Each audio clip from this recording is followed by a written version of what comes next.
Okay. Can everyone hear me? I think I'm good. I hope. Here we are. Here we are. Welcome. Welcome, welcome.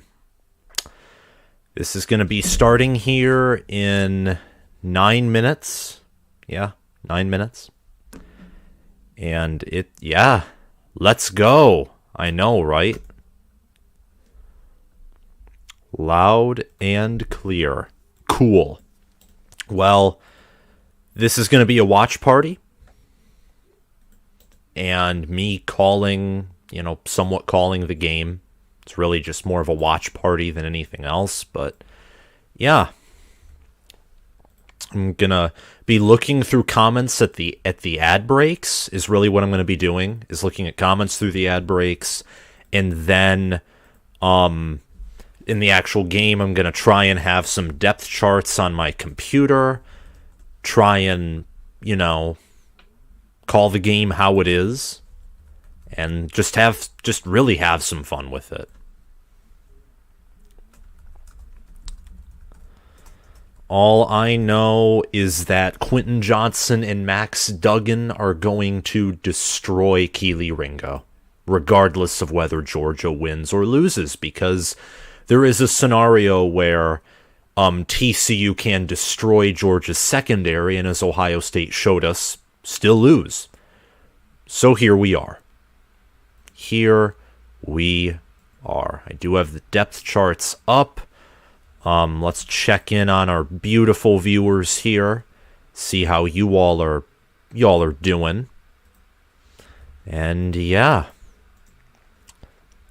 There are 7 of you. 4 likes. It's crazy how fast this college football season has gone by. Feels like just last week Northwestern beat Nebraska in Ireland. Absolutely. It really has gone by so fast. It really has. It felt like Michigan beat Ohio State yesterday. Speaking of which, hopefully you guys can hear me decently. I'll put this up higher so that when I do stand up, you can still hear me. Because when a big play happens, I'll probably be excited. So, yeah. That's that. Okay. Game's going to be starting at, any point here, really. They have, looks like Lee Corso has chosen the Bulldogs. Everyone except, oh no, he trolled everyone and chose the Horned Frogs. That's funny. Corso and Desmond Howard are going TCU. McAfee and everyone else is choosing Georgia. Desmond Howard, of course, being, from Michigan, kind of. James, I see nothing but black. It's interesting because my streaming service says that everything is fine. Do you guys see anything wrong? Because from what I see, everything's going fine right now.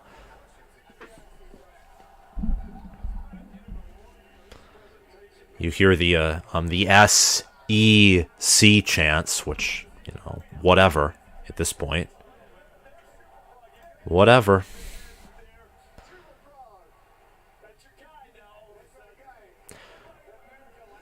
The stadium's full, but ticket prices weren't even up to $500 a few hours ago. I imagine this is going to be, you know what? This is going to be comparable to 2012 Notre Dame, Alabama, where the TV ratings are just disgustingly low.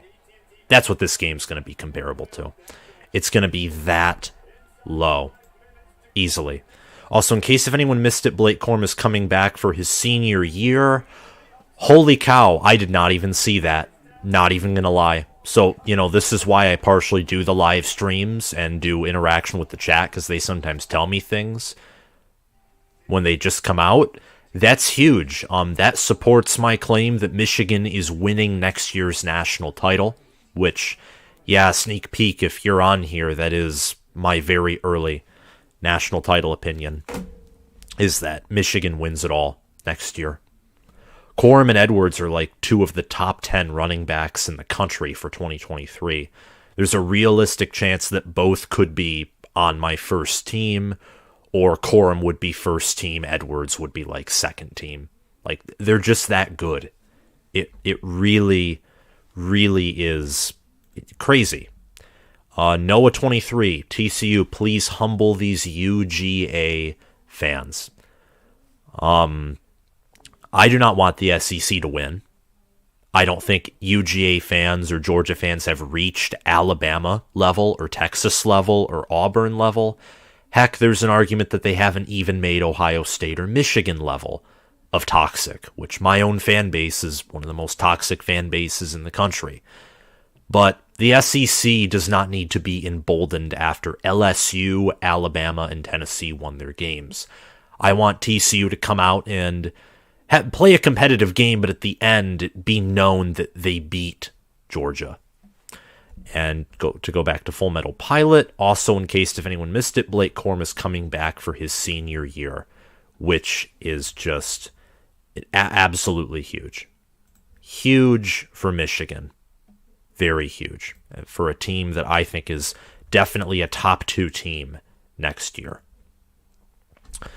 And this game is about to start at essentially any minute.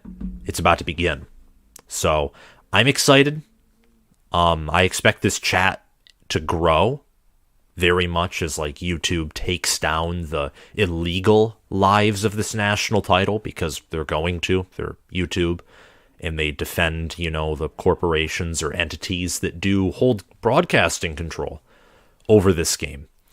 So I'm hoping to get several hundred concurrent viewers at some point on this live review.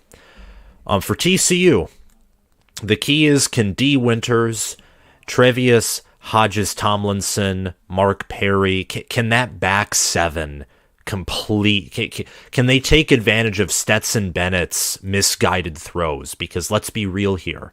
In my own opinion, maybe he is the best quarterback of the college football playoff, but I don't think so. C.J. Stroud completely outplayed him, and I think Max Duggan and J.J. McCarthy faced better secondaries than Stetson Bennett did against Ohio State. Ohio State having, bar none, the worst secondary and overall the worst defense in the college football playoff this year. That I find very apparent. The other question is, for Georgia, can they be physical? Can they overpower and bully TCU in the same way that TCU, they bullied and beat down my Wolverines to a pulp? Keandre Miller, from what it sounds like, is not playing. He's doubtful. He is not expected to play against Georgia. This is reported 20 minutes ago. I heard earlier today on the Mike Valenti show that he is not playing one bit. Emari Demercado, he's rushed for 622 yards, 6 TDs, 5.8 yards per carry, which was 50th in the nation. Yeah, I think that he, regardless, with the offensive line that TCU has, which only became apparent how good and physical it is, he will have a good, decent game, but Miller's a whole different animal, and missing him is huge in the run game. It's comparable to, Georgia losing Nolan Smith in the pass rush element, except they've been without Nolan Smith for months, so they're used to operating without him. It's just like Michigan operating without Blake Corum against TCU. You've had a while to prepare for it. Miller just got injured against Michigan with his knee in the middle of the game. So here we are, Georgia TCU. It's 7:30. Game it really is about to go down. Max Duggan, Stetson Bennett, very comparable quarterbacks. They're both seniors. They're gone after this season. They've had great college football careers. And Stetson Bennett starting off as a walk-on. Max Duggan starting off as a 4-star, but being put in an inferior coaching staff, inferior team, and him willing them in plenty of games to win. He is integral to their team. And Sonny Dykes, Kirby Smart, Dykes is a first-year head coach. And both of these coaches, I mean, listen, Kirby Smart went to a national title in year 2 after, briefly rebuilding Georgia and gathering all the pieces he needed. Sonny Dykes with the transfer portal and with a very underrated roster by talent came in. And look, he revamped TCU, made them into a playoff contender. From what I've seen on YouTube, UGA fans have been the most arrogant fans over this season. If TCU, Noah, 23, I want to say this, and I want to post the argument in the chat. If TCU beats Georgia by double digits, wouldn't there be a very strong argument for Michigan to be number 2? Especially since they have a more impressive win than any win Georgia has, going into Ohio State and blowing them out, and TCU would have beaten Georgia by more points. In my opinion, that would give Michigan, if TCU beats Georgia by double digits, it gives, in my opinion, Michigan a great argument to be number 2.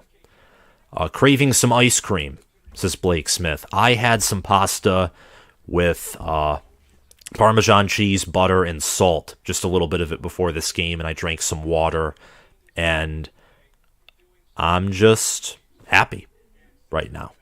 I'm full. I'm happy. It's good. Sam, how serious are the Michigan violations? It sounds like Harbaugh just really made an error. If I'm being honest with you, that's what it sounds like. He made an error, bought some recruits some burgers. It sounds very similar to Tattoo-gate with Tressel. Will it be reacted in the same way and Michigan has to, violate the season in which it occurred or whatever? Who knows? I mean, I think Tattoo-gate anyway was a blessing in disguise because it gave OSU Urban Meyer, but Tressel should have never been forced to resign or be shamed because of that. And Jim Harbaugh shouldn't be. I mean, if a burger gets him fired, I will just... Ugh. Gross. Absolutely gross. Yeah. And here we are. Kirk Herbstreit, Chris Fowler. I love Kirk Herbstreit. Not the biggest Chris Fowler fan, but got to give him credit. He is a great broadcaster. And here we are at SoFi Stadium. This is where the Super Bowl was last season. Absolutely. The 2023 College Football Playoff National Championship. It's on. It is on. If you're new to the stream, stay posted. This is a live chat. We're going to be doing this until the game ends. If you haven't already, please like the video, share it around, hit that subscribe button, and thank you.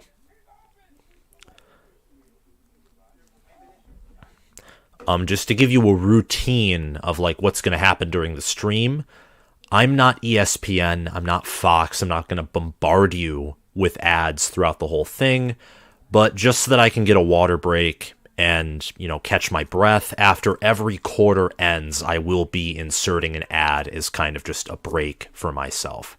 And then at halftime, I might, be away for 1 to 2 minutes to get water. But that'd be about it. And the rest of it's going to be commentary. We're going to have fun. So stay tuned. It is going to be awesome. That's all I will say. It is going to be awesome. TCU, that's who I'm cheering for. And I think they're going to win too, because 13.5 is that's a monster. It's a monster point spread. Absolutely monster point spread. 13.5.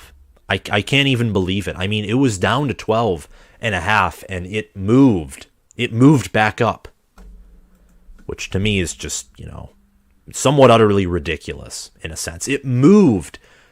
Georgia 13.5. I've watched some people talk about it and they think TCU is just going to get rolled by Georgia. I think that is dreadfully underestimating what's going to happen.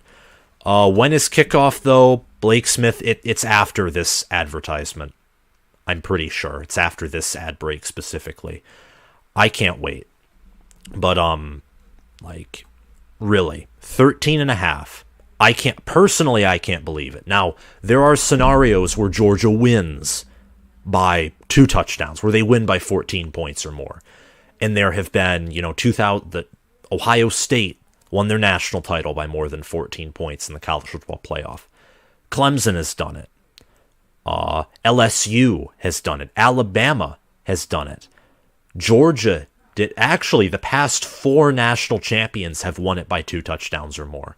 So to a certain, now that I put it in that perspective, which I never thought of before, it makes a little more sense.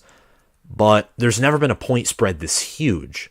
And I get that TCU's the least, outside of Cincinnati, they're the least talented team to ever make the playoff.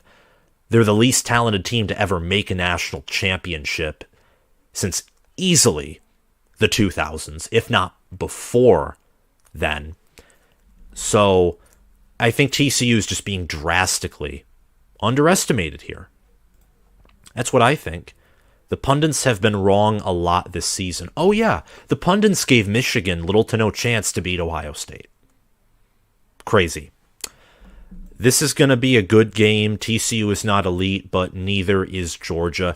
I think both are elite. Maybe not in the grand scheme of comparing them to the greatest teams of all time. No, absolutely not.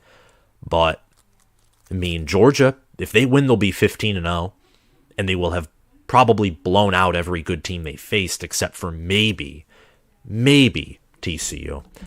I hope TCU doesn't blow them out, because then it won't be entertaining. I hope it's an entertaining game and TCU just ends up coming out on top. That's what I'm hopeful for, really.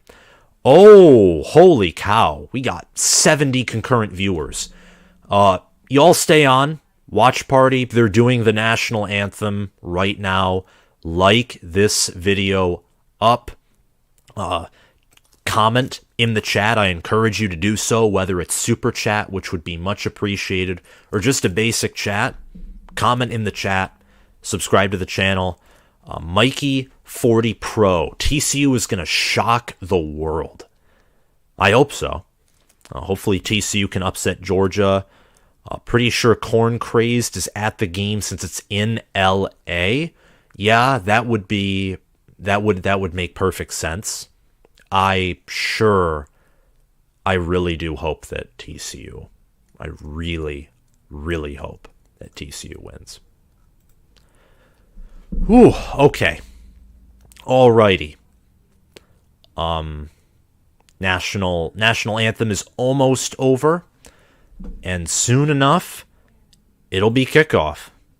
Go Dawgs. Here we go. I have my Roku over here. Let me just see if it's live.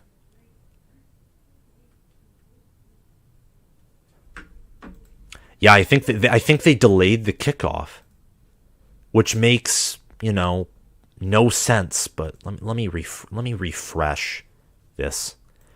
Still says 7:30. I don't know what to tell you. It is what it is. Still says 7:30. Now they're doing the hype video. Georgia and TCU.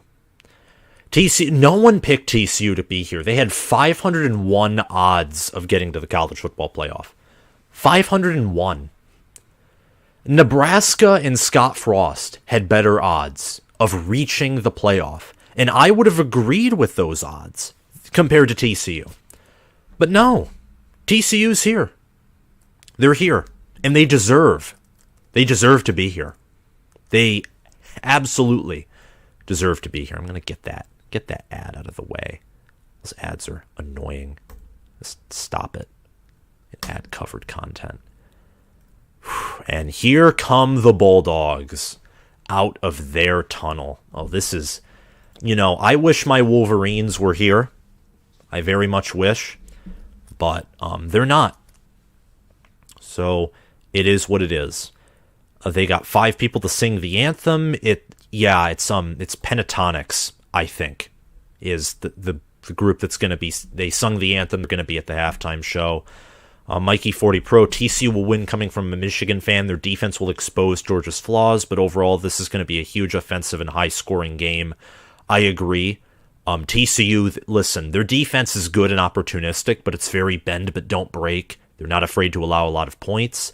And Georgia's defense, when you face an offense that has physical trench play, you will score on Georgia. Just will. Chris Penny, Sparty, the best team in history. I'm not even highlighting that. If OSU would beat Georgia, do you think they would be able to beat TCU? Absolutely. I think that TCU and Ohio State are pretty.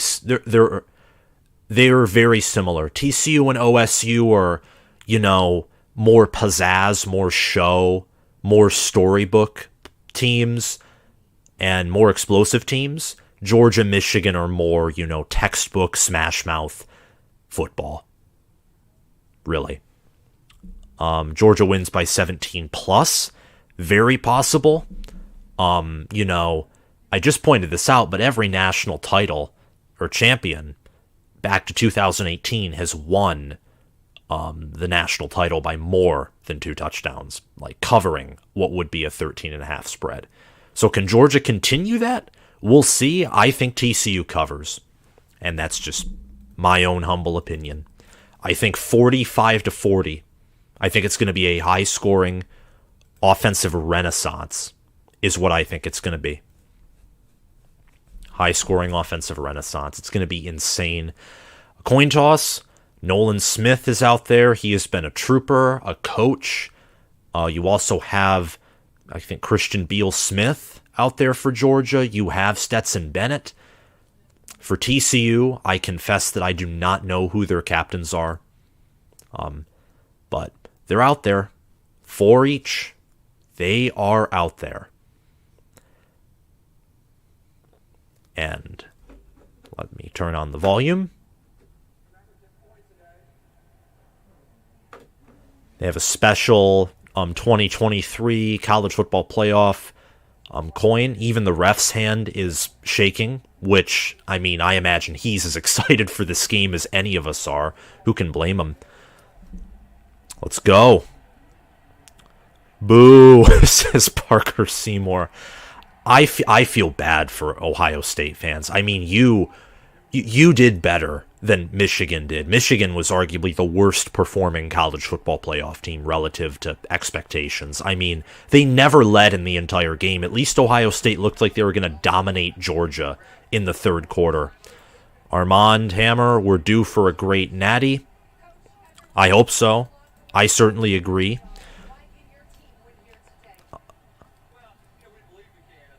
Sonny Dykes says the reason that they believe they can win, or the reason they think they can win, is because they believe they can.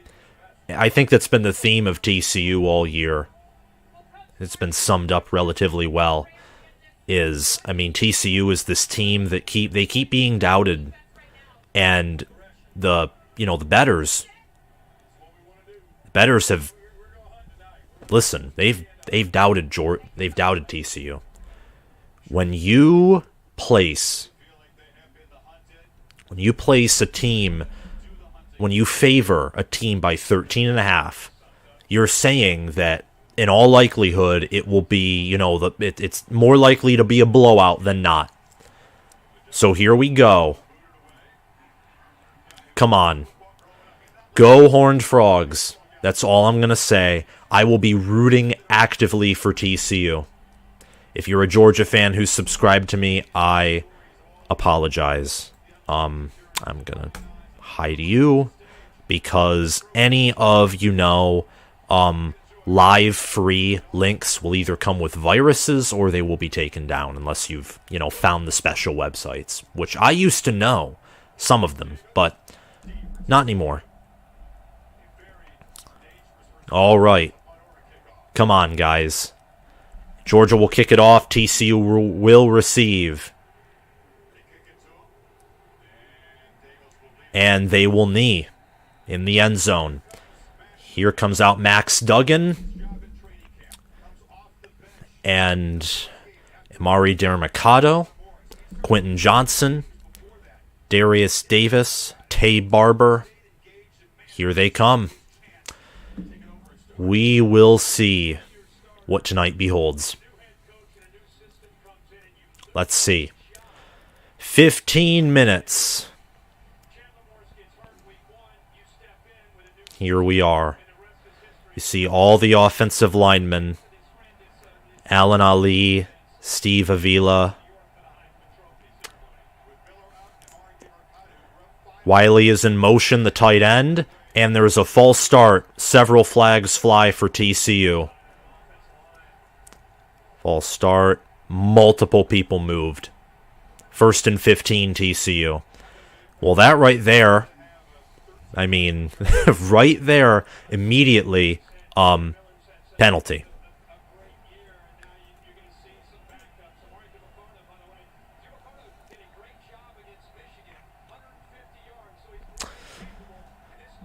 It is loud, and you just know that, it is mostly Georgia fans. Georgia shifts their D-line. Duggan stands back. He has time. Chucks it downfield. Incomplete. He overthrew number 18, Savion Williams, the junior. Overthrew him. So it's 2nd and 15.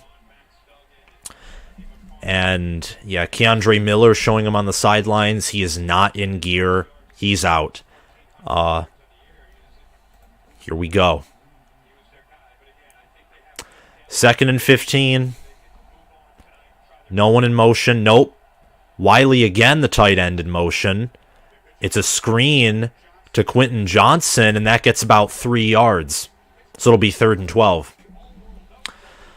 Quentin Johnson, NFL build wide receiver, great player, had over 100 yards against Michigan, including the 176-yard touchdown reception. We will see, though. We'll see. 3rd and 12. Can Georgia's defense hold? That secondary at some point, I'm telling you, they're going to bow and they're going to break. But 3rd and 12, it's an obvious passing situation for TCU, unless you go 2017 Jim Harbaugh and do a halfback toss, which would be lame. Duggan takes the snap. Georgia only rushes 3. Incomplete. Threw it under to Darius Davis, who's underthrown. Davis had to dive for it. Georgia's D-line hasn't been getting tons of pressure on Duggan, but Duggan is showing what, you saw against Kansas State and even against Michigan at times with some of the inaccuracy in the passing game. So TCU will punt on 4th and 12. Georgia does not come after it, only sending 2 men. And fair caught at the 43, so amazing field position for Georgia. Great opportunity to score and draw first blood. Great opportunity.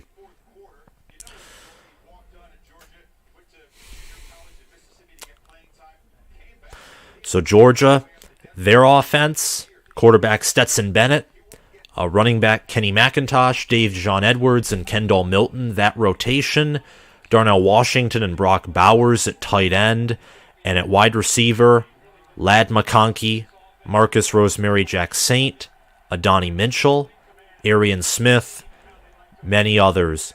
And Georgia, the entire Georgia O-line moved. False start. False start for Georgia. These D-lines and all, this is going to be physical trench play. You can see it from the first drive. Georgia didn't necessarily blitz, but, being able to hold your own against 3 or 4 of Georgia's D linemen is good enough for an O-line. But 1st and 15. Number 84, Ladd McConkey, the former walk-on, is in motion. They hand it off to McIntosh, and he picks up 7. So it'll be 2nd and 8 for Georgia. Starting off with that physical run game that Georgia has.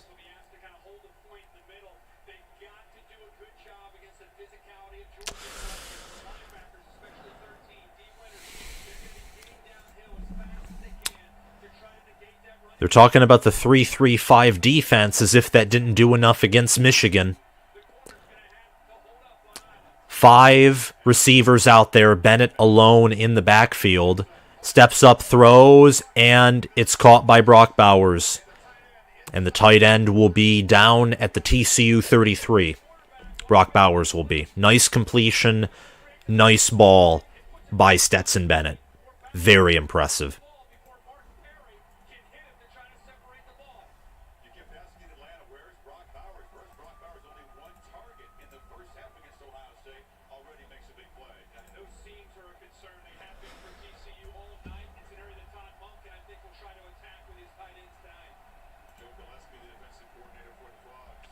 First and 10 from the 34.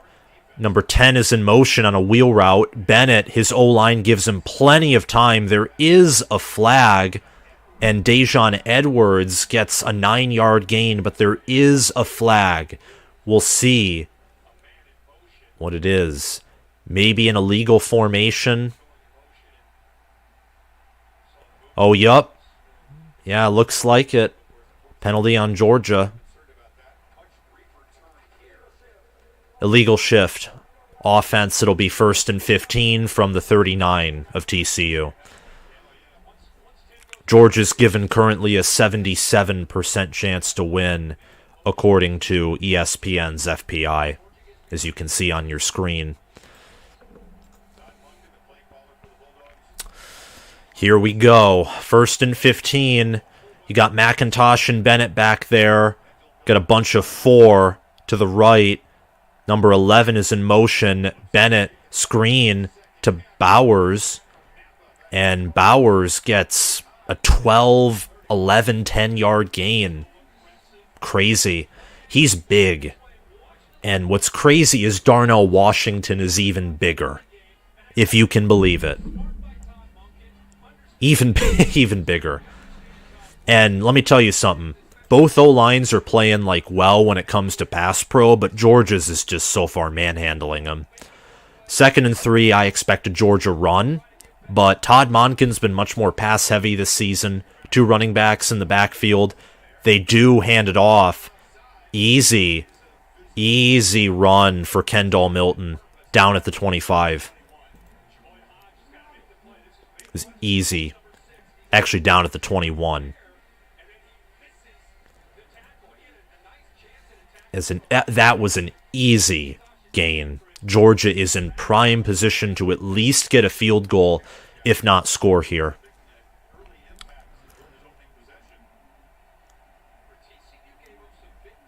Watch Adonai Mitchell at the bottom of your screen. Bennett, keeper, touchdown. That was a 21-yard run by Bennett. Perfect read by Bennett. Perfect read option. 21-yard rushing touchdown. Georgia's up 6-0.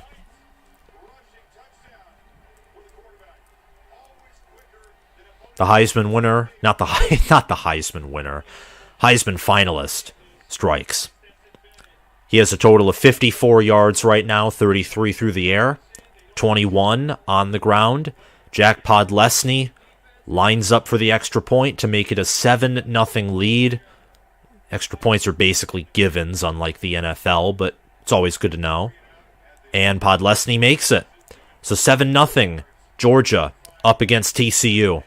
11:01 left in the first. And Georgia with an 83.1% chance to win this game. Bennett is he's so quick. He's insanely fast. Now let's get to the comments. Georgia made that look seamless. LSU Far says. Seamless. I agree. I mean, TCU's defense did not look prepared for that. We'll see. We will see. But yeah, it does not look good for TCU right now. A Georgia blowout, says Exotic T. Go Dawgs, says Tom Reed. TCU's defense is to step it up big time at that, absolutely. But they allowed, in the 40s to Michigan. And I think Michigan has a better offense than Georgia, quite frankly. but Georgia has the better defense.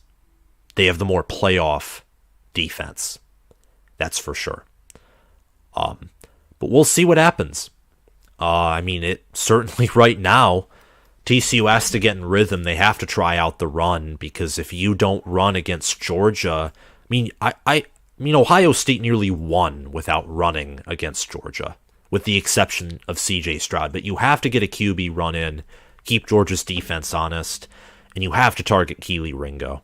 You have to. You have to accurately throw 50-50 balls in Kelee Ringo's direction, and you will get free yards. Either he will, play bear hug and you'll get a PI call, or he'll surrender it to whoever's on him. But Duggan's 1 of 3 for 3 yards right now. Bennett's 2 of 2 for 33. Georgia just very clearly looks to be the better team. But it's one drive for each team. We all know that Alabama took that early lead against Clemson in 2016, and Clemson came back. And we also know that Clemson, a team that in 2019 was viewed as wildly overrated, took a decent lead against 2019 LSU, and LSU blew them out at the end. So, we shall see. That's for sure. I do not like these ads. A possible blowout incoming. It's early, but that's what it is. It's early. Honky Tonk, 2:15 Tennessee versus Bama in B-ball. We shall see. Bennett, it was just the perfect fake. TCU's entire defense bit, and then number 59, Broderick Jones, just delivered a heck of a block. Got a perfect downfield block by Adonai Mitchell. That was just solid football. Absolutely solid football right there. So Georgia will now kick it off. And 11:01 remaining. We will see how TCU responds, if they do respond. TCU takes a knee, and they will be out at their own 25.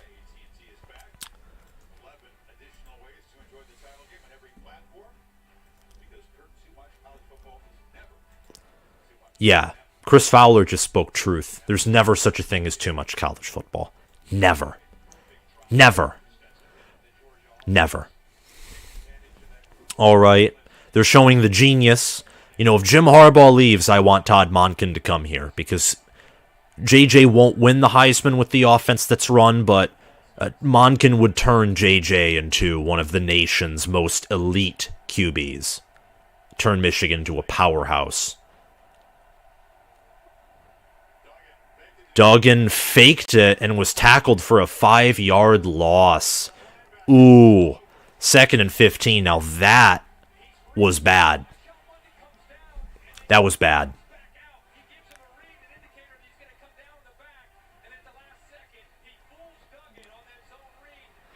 Wow. What a play. What a play by number 2, by Smail Amondon Jr. It's actually 2nd and 16. TCU doesn't even have positive yards now. 10:25 remaining. Duggan, quick screen, nothing. Nothing. Absolutely nothing right there for Darius Davis, number 11. It'll be 3rd and 14. TCU right now, they're digging themselves into a hole. This is not looking good. Not one bit. 3rd and 14. Georgia is 2nd in the FBS in 3rd down conversions allowed. Let's see what TCU can do. Quentin Johnson is in motion. Low snap. Duggan, corks, incomplete. Put it right into traffic to his tight end, Jared Wiley, and it's 4th and 14. And TCU's going to have to punt again. Their defense, they're going to have to do something. Defensive holding. Automatic first down. Georgia right now with more penalties. Defensive holding on Georgia. That came in late.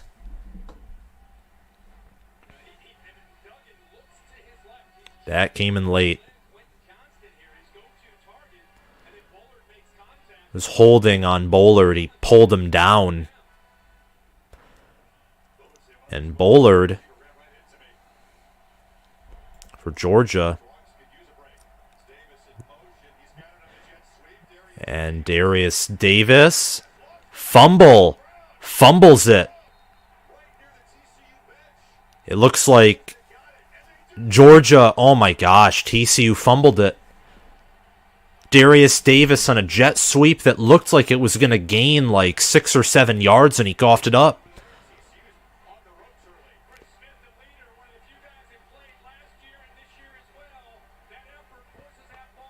Wow. That is crazy.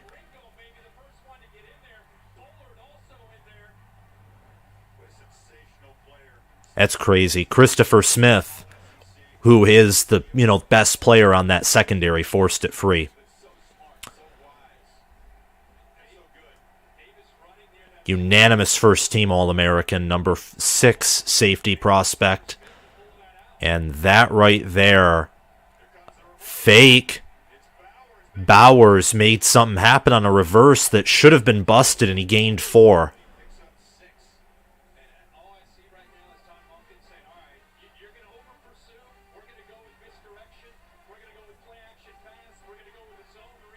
That play was nearly busted, though. That was Bowers and his speed and physicality. Gained 4. Gained 5. 2nd and 5 at the TCU 28. You really need a turnover or to hold a field goal if you're TCU. Play action. Throws. Nice catch by Ladd McConkey. In the red zone, Georgia is. And Georgia looks like they're about to bust it open early. Wow. Maybe TCU was just outrunning the speeding train, and they caught Michigan preparing for Georgia or Ohio State, and it just, didn't do. I just don't want a boring game, and if Georgia scores here, it could become a boring game very quickly. Bennett's 3 of 3 for 48 yards, 1st and 10 at the 13. Bowers was in motion. They handed off to, I think, Edwards. And 2nd and 7. Just a gain of 3. Kendall Milton, pardon me. He got it. 8 minutes remaining. 2nd and 7 at the TCU 10. You need Joe Gillespie. That is an opportunistic defense, but Georgia has not made any mistakes outside of penalties so far. They have not. Bennett. Broken up. Darnell Washington was Bennett's target, and Bradford III broke it up. 3rd and 7. Let's see if Georgia can convert on their first 3rd down of the game. Come on, TCU. Come on. Please don't. Okay, if Georgia scores here, just promise me you'll score on every drive. 3rd down conversion percentage, they're 8th in the FBS, converting 50%. There's a bunch of 4 receivers. 3 of them, pardon me, at the bottom. They blitz. Bennett throws, and nice tackle. Nice tackle on the field by Perry. Mark Perry, the strong safety. It's going to be 4th and 3, or 4th and 4, and Georgia should kick the field goal. It's crazy. Dejon Edwards was the receiving back coming out of the backfield. It is 4th and 3. Podlesny, who missed 2 against Ohio State, will be kicking. 24-yard attempt. TCU will probably play it somewhat safe. Bennett is the holder. And he gets it in. 10-0. TCU's defense holds, but you got to get something going on offense. You got to respond here after your defense saved you from disaster. 10-0. Georgia.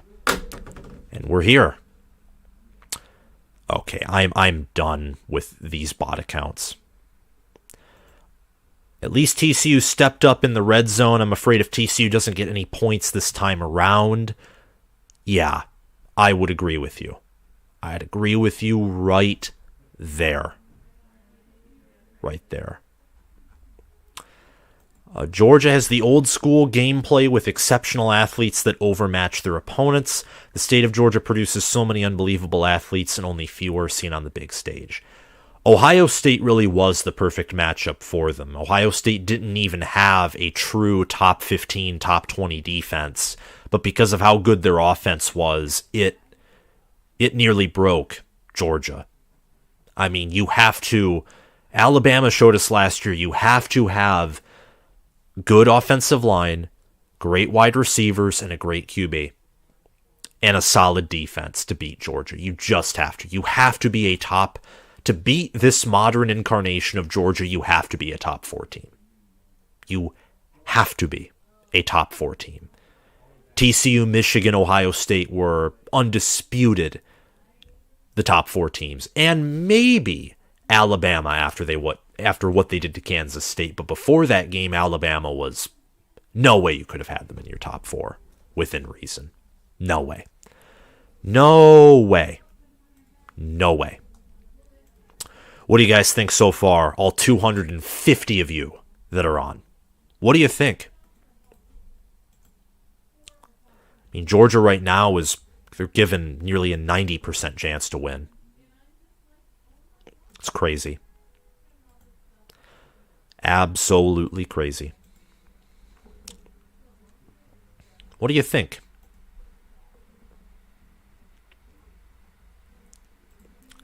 Comment in the chat. And subscribe if you haven't already. We are close. We are so close to 8,300.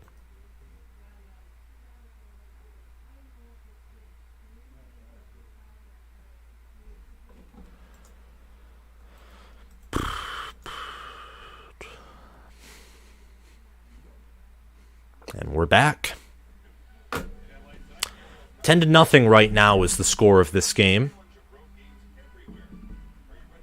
Going exactly like everyone thought it will, says Coltrane. Rhett Youngblood says Roll Tide.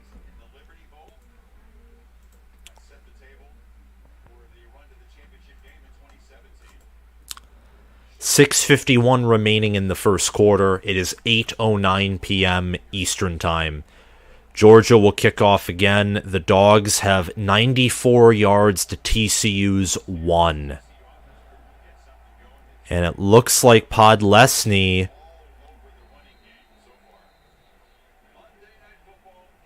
thought he might have kicked it out of bounds.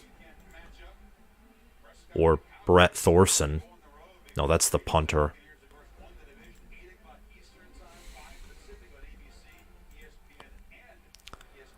All right, here we go. And Duggan comes back out.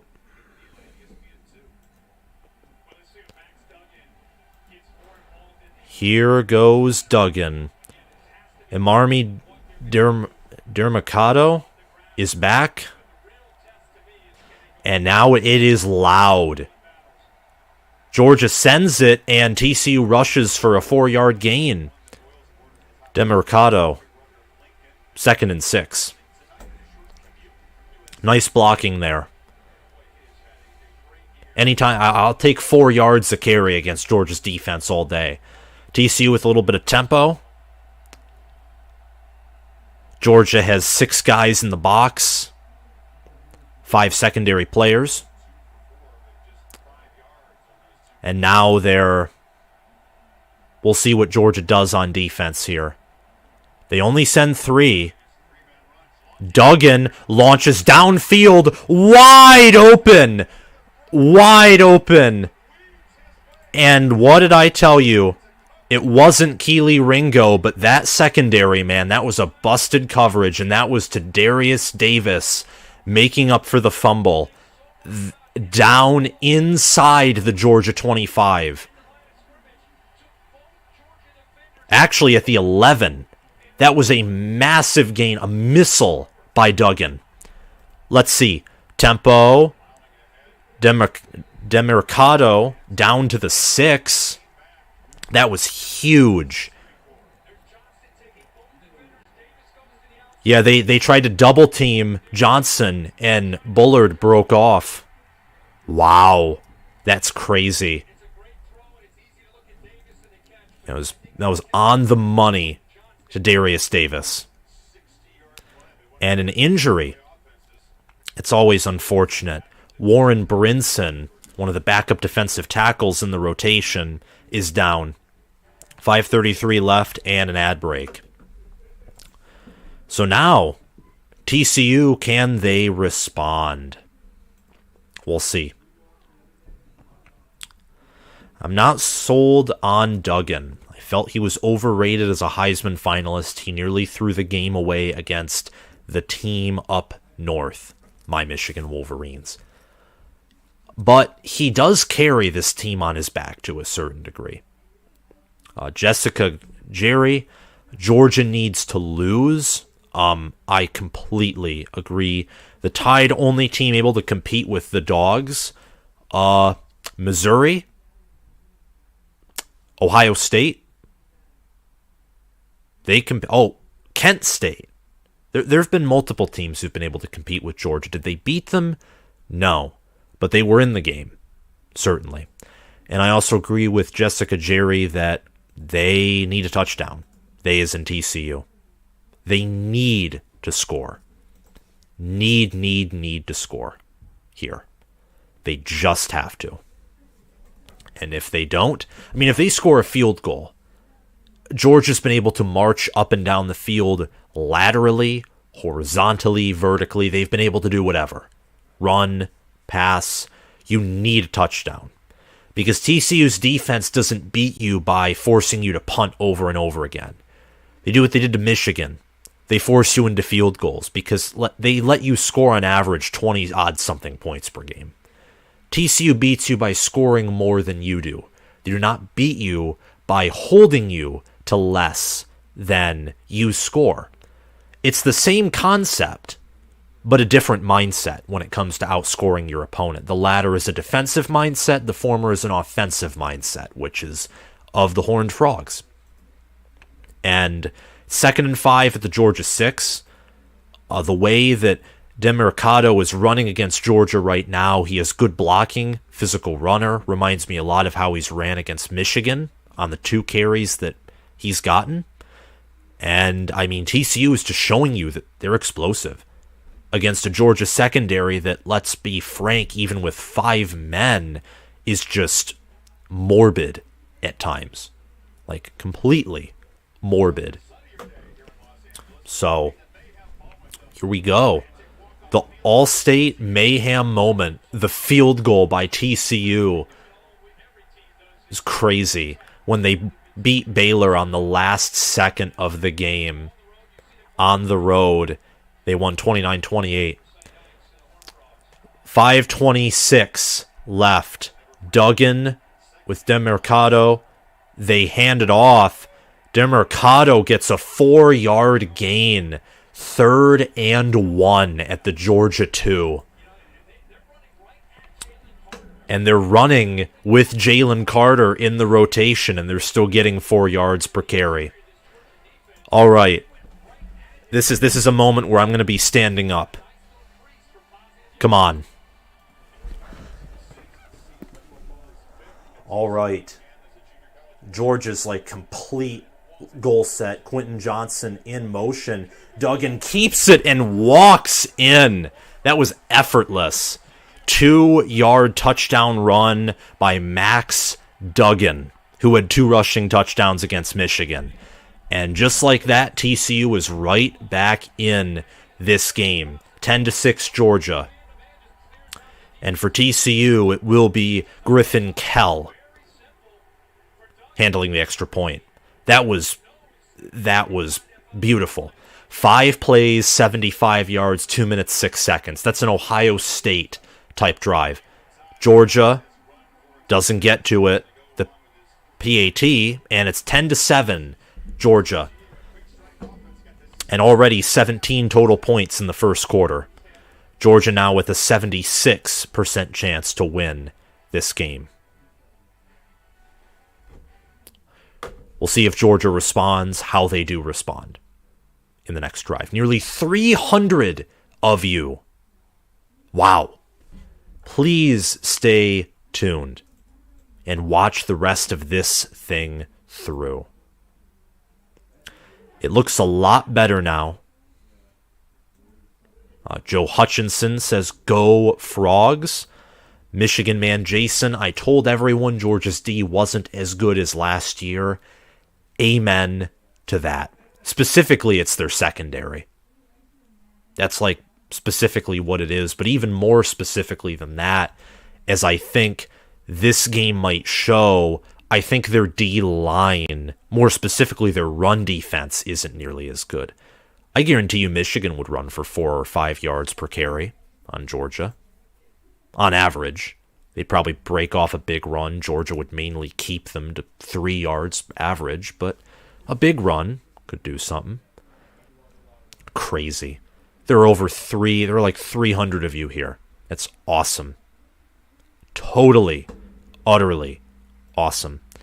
What channel on TV? GRC Connor says ESPN. And LSU already answered that for me. Hopefully TCU's defense can hold up. And that they can get a stop. They can get a Bennett interception, which would just be awesome. Like a Stetson Bennett pick six on this following drive would just be heavenly. Heavenly. And if if you're a Georgia fan watching this, yeah, I'm sorry that I'm cheering against you, but you have Uncle Lou, whose watch party has nearly 3,000 live watchers. So you can check out his.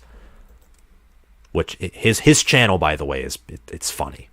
Like, his channel, I want to kind of incorporate some of what he does, like some of the sarcasm and some of the making fun, not to the same degree that he does, but some of it, because some of it's totally appropriate and totally funny. There are teams, Texas A&M being one of them, that deserve every bit of spite that they get. The hiring of Bobby Petrino, joining Steve Adazio, DJ Durkin, Jimbo Fisher himself. I mean, you don't just have the unholy trinity, you have the addition. The unholy trinity is actually the head coach and the 3 coordinators. DJ Durkin, Bobby Petrino, Jimbo Fisher. Found a new name. They're the unholy trinity. That's what they are. They're disgusting. And Texas A&M will never win a thing under Jimbo Fisher. They might get to a New Year's Six Bowl. Maybe they'll sneak into the playoff, but they're not winning a national title or a playoff game with what they currently run. Just not going to. 4:45 left. TCU kicking it off. And Georgia will bring it out to return it. Jackson gets down to the 30. So Georgia, 1st and 10 at their own 30. What will Stetson Bennett, Kenny McIntosh, Bowers, and Washington, what will they cook up? What will they cook up? It's 10-7, Georgia. And we'll see what happens here.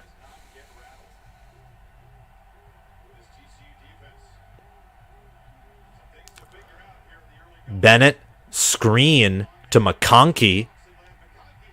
McConkey gets 11 yards down to the Georgia 41.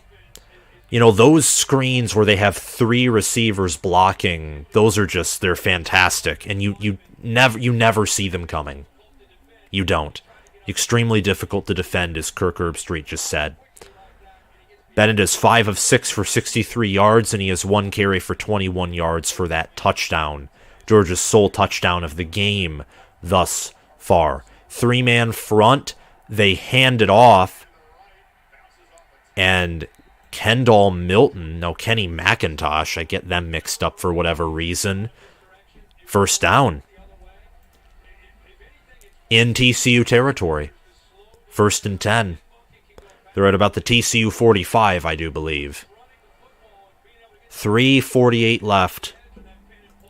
Right now, they just showed D. Winters, first team All-Big Ten, on the screen. He made a pick 6 against Michigan. TCU right now, they're only that 3-man front. Looks like they might blitz. They send 4 or 5 men forward, screen out to Ladd McConkey, and first down, 11 yards gained. And McConkey, former walk-on himself, having quite the game.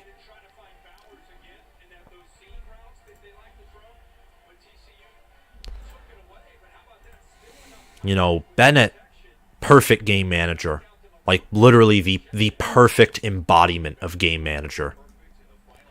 You can't go wrong with them. Can't do it.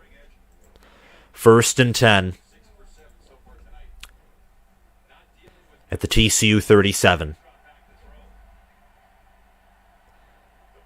Play action. Bennett, he's going deep. Wide open is Ladd McConkey. That's crazy. That is crazy. Wide open. Yeah, this game's hitting the over. That's what I will tell you. This game is hitting the over. Crazy. Now, can TCU keep up with this? That's what I'm going to say, because that was a quick scoring drive, a shootout, which means TCU's defense wasn't on the field. So can TCU put together somewhat of a long drive to give their defense rest and respond? But it's about to be 17-7. That's already 24 combined points in one quarter. Game's definitely hitting the over. Definitely. 17-7. Bennett, 7 of 8 for 111 yards and a touchdown. Insanity. Crazy. Yeah, Todd Monken used tempo, and it just burned them. They didn't even... Wow. Crazy. That was a busted play. Good on Georgia. Seriously, good on Georgia. I mean, that was schemed perfectly. Tempo. Todd Monken's a genius. Genius. I mean... Him or Garrett Riley for Broyles Award, the more I see it. I mean, no defensive coordinator this year, unless it's Phil Parker, deserved the Broyles Award. Because every defense, I tell you, that I have seen, you can score 40 points on if you expose their weakness. And, like, you can't do that for most elite defenses. If they have a weakness, you're lucky to get 30 on them. And TCU will take it out. And they'll get out to about the 21-22, TCU will, on the return. 2:39 left, 1st and 10. Georgia given an 86.2% chance to win.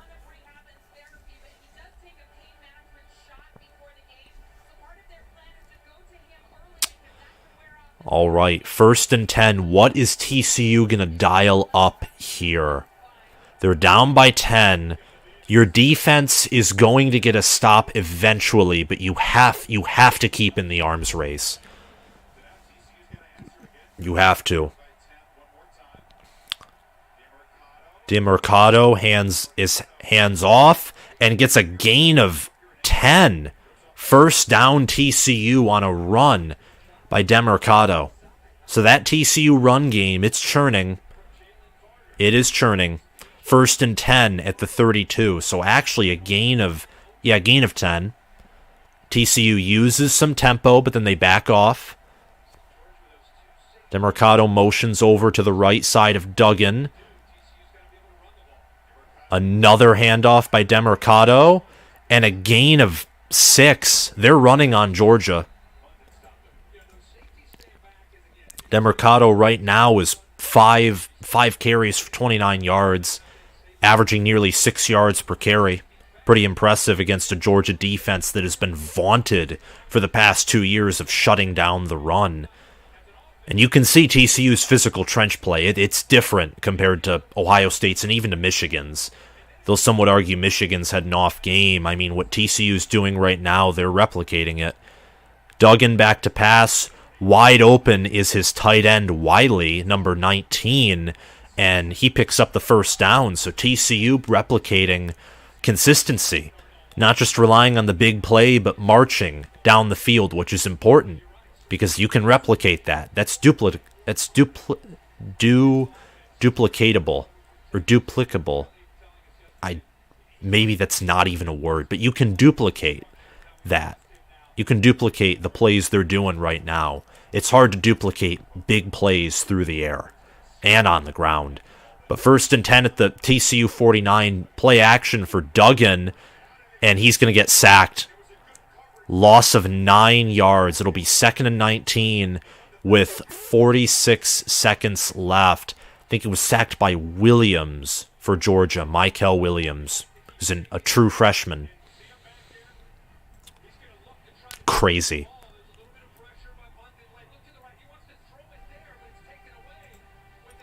Yeah, Michael Williams, he got in there. And Duggan had time. He saw something, and he just stayed in the pocket too long. But 2nd and 18, 18 seconds left. It's about to be something. Screen, nice open field tackle.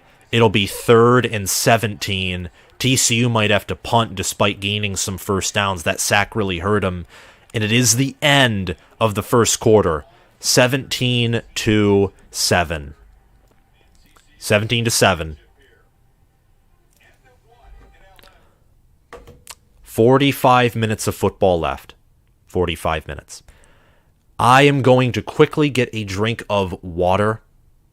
Taking my break since the end of the first quarter. So I'm going to insert an ad here, but I promise you guys I will be back. And stay tuned, because we're going to have fun. All right. Be back after this very quick break.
All right, I'm back, guys. How are we doing?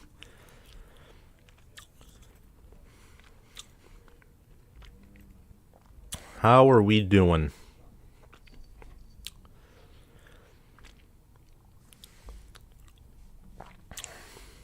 The score didn't change, still 10-7 for you. Now it's updated.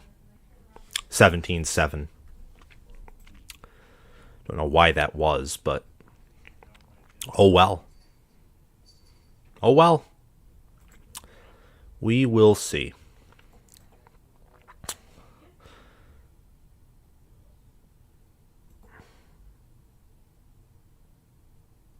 Did you know that in the entire game, we sit and watch a 4-hour college football game, there's only about 11 minutes of actual action?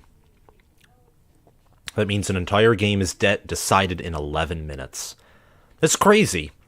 But the 11 minutes is, of course, spread out over time, which really, really helps. All good, says Armand. Jessica Gray says Georgia will lose if TCU can trick them. Well, TCU right now is not tricking them outside of the busted play. But let's get back to it. All right. 3rd and 17. Second quarter begins. Very low snap by Duggan. Wow. It'll be 4th and 7 with that catch. Darius Davis, right now he's the leader for that TCU receiver room tonight. He has 3 receptions for 73 yards. 4th and 6. TCU going to go for it? No, they're going to punt, even though they're inside Georgia territory. Let's see what they do. Punt. Fair caught at the Georgia 7. So Georgia, they're going to have to drive 93 yards down the field if they do want to score. I see some chat revenue in there. Thank you. Mark, you have a great voice for this. Keep going. Thank you very much for the super chat, Mark. Always appreciated. Super chat is something that I love to engage with, of course, because it helps this channel grow. So, I absolutely love it. Thank you for the $2. Jessica, Jerry, TCU needs to think outside of the box. Well, it's 1st and 10 with 14-13 remaining. Milton gets about 2-3 yards. It'll be 2nd and 7 for Georgia. This is a field position game, so if Georgia punts here, TCU's probably going to have good field position unless they mess up on special teams. 2nd and 8. Kendall Milton had that 2-yard run. Got 50 likes, which is just purely awesome. 13:37 left in this game. My cat is doing something to my chair. Play fake. Bennett throws. Perfect. Bowers. I despise the SEC so much, but you got to give it to them when they play good. Perfect play action. Fake. Everyone fell for Kenny McIntosh running to the left. Bennett rolls out untouched to his right, and he just has to wait for Bowers' route to develop, and it did. And he threw a good ball. Some tempo by Georgia. Bennett waits, clutches, and Bowers has it deep inside the TCU 45. TCU's defense is just not ready for the tempo here. Not ready for it at all. It was a wheel route for Bowers. Holy cow. Yeah, Georgia might just tear him apart, which I hate to say it, but yeah. TCU is a second half team, but we have to see. I mean, this is just crazy. Bowers is averaging nearly 20 yards per reception. 1st and 10 at the TCU 45. They'll run it and a tackle for loss. Tackle for loss against Kendall Milton. It'll be 2nd and 11 for Georgia. Bennett is 9 of 10 for 156 yards and a TD.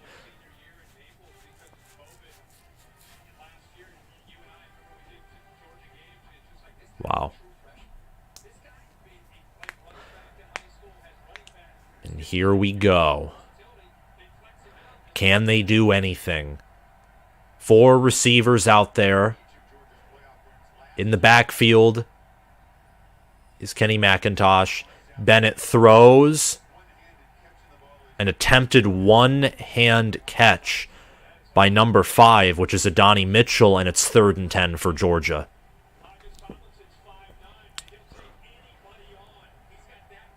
Wow. And that was a good defense by Hodges Tomlinson, one of TCU's and one of the nation's better cornerbacks. Here we go. 3rd and 10. 400 concurrent viewers. Y'all are amazing. 5 receivers. Bennett in the backfield. Goes up to communicate with his O-line. There's 5 seconds left on the play clock. He'll get it off, though.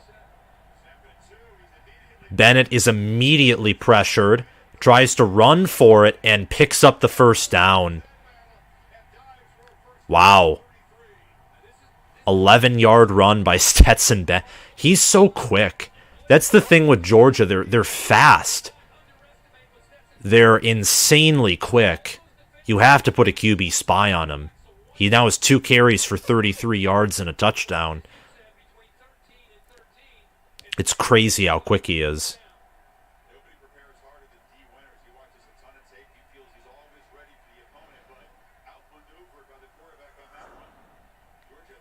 I want Bennett to be sacked. I have not seen that happen. Haven't.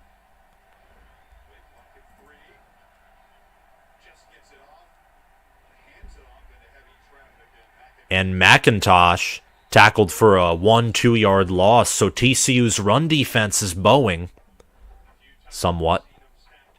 They're being stout. 10:37 left. If TCU can hold them to a field goal, get a touchdown, be down by 6, still a competitive game.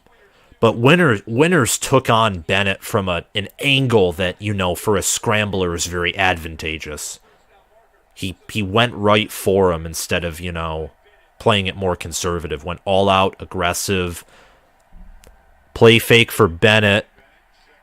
Checks it down. Catch by Dejon Edwards. It'll be 3rd and short for Georgia, if not 1st and 10. But Georgia coming up quick. Bennett's looking, got the play call. Got 10 minutes left in the second quarter. 3rd and 2. TCU's playing with a 3rd-man front. Easy first down for Georgia. That was not well defended by TCU. They only sent like 4 or 5 guys forward. Edwards easily picked up a 7-yard run. It'll be 1st and 10 at inside the TCU 20 at the 18. This is just like, I hope this is not a bloodbath, but it very well could be. This is just shameful. Shameful. Why did my Wolverines not prepare? Because I promise you it wouldn't be this bad. Maybe it would be, but Michigan would play it, competitive in the second half. Run by McIntosh. He gets the edge. Man, Georgia's they're faster. They are faster. It's just facts is what that is.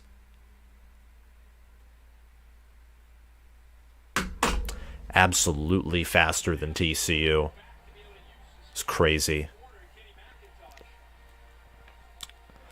That's 1st and goal at the TCU 6. Kenny McIntosh. Georgia's about to make it a 17-point lead. Let's see what TCU's defense can do. Bowers is in motion. Looks like he's going to be blocking for a run. It's a direct snap for Bennett, and TCU shifted to the opposite side. They shifted completely to the right. Bennett ran to the left. 6-yard TD rush by Stetson Bennett. It's 24-7, Georgia. It's crazy. Yeah, and Bennett went in untouched. That was like C.J. Verdell against Ohio State in 2021. It was crazy. That was something else. I'll tell you that much. That was absolutely something else.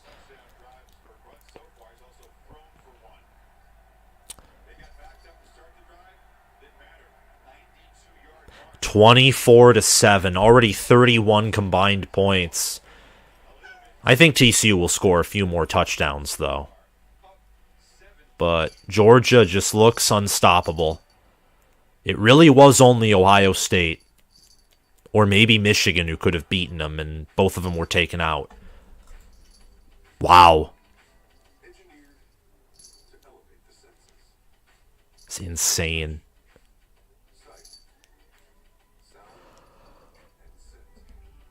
Oh, wow.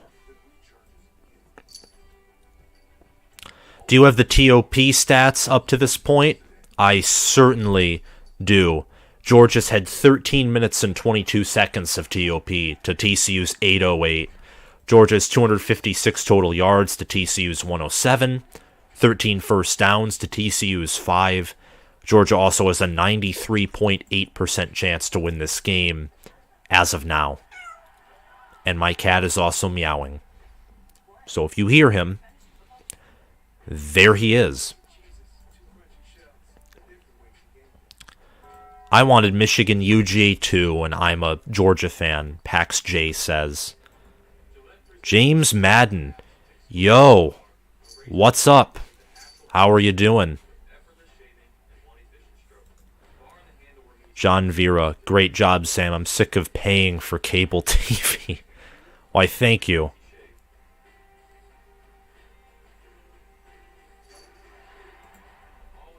I hope my cat isn't about to jump up on my stand. I'm actually going to let him out of my room. Just hold up really quickly, because he'll be a bother. Hey, you. Come on.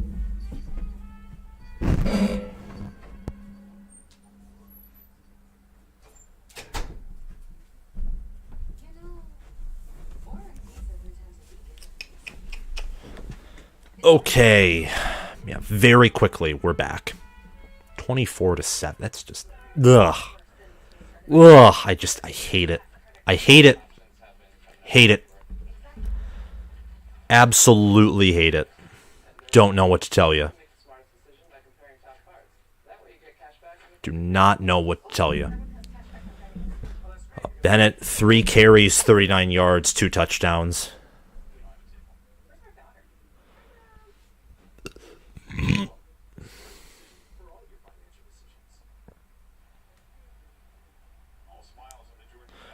National title game era. Stetson Bennett is the first QB with multiple rush touchdowns since Vince Young. It's crazy because, not even the same athlete that Vince Young is, but the way Todd Monken designs the offense and the work that Stetson Bennett has put in, unbelievable. You would have never thought he's a walk-on by how he plays, but he was. It just goes to show, listen, kid's a hard worker. Okay, when will you channels learn to leave?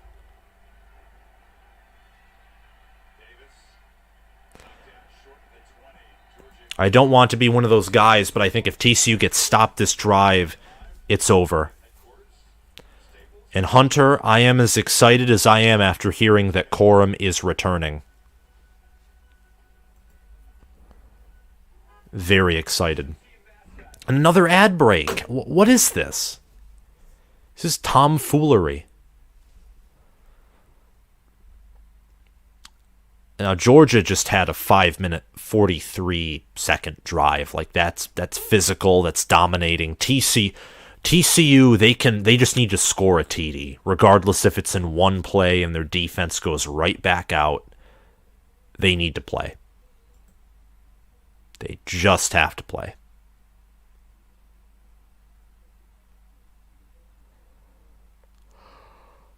Oh, wow.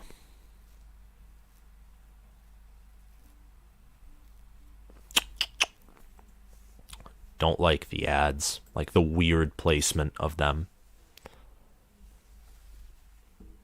They script the game so they can make their money. LOL. It's interesting. Interesting theory. I don't know why we would watch these games then. Well, to their credit, if they do, script them, we don't know what the script is.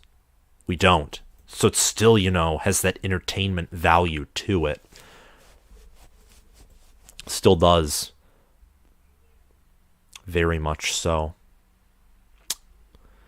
I hope TCU scores, and I'm waiting for that Georgia mistake. I'm waiting for the classic mistake. I just am. But it hasn't happened so far. But I'm waiting for it. Maybe Georgia won't, but I think they will at some point. We'll just have to see.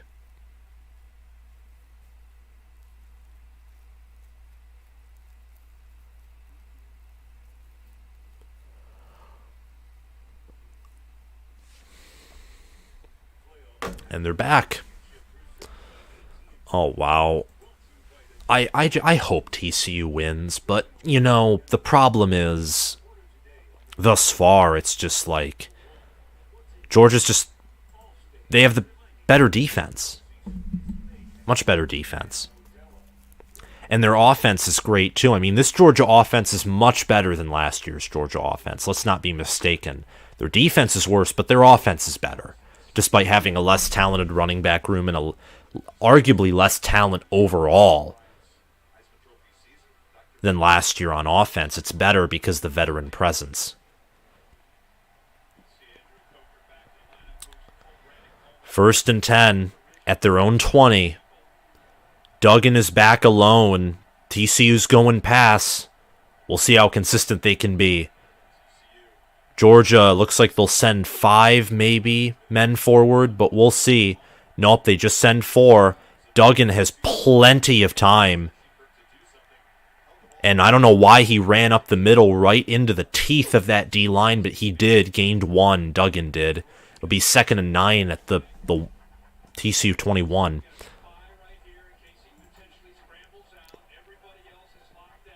Oh, I see why. Number 56 wasn't guarding perfect for TCU. We actually got a gain of 2. So 2nd and 8 at the 22. Duggan will hand it off to Demercado, who, physical runner, got 6. It'll be 3rd and 2. You have to think that if it's like a 4th and 1, but there is a flag. Looks like a hold.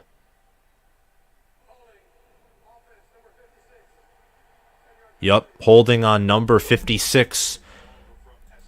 56 was struggling, indeed. That is Alan Ali, the offensive center.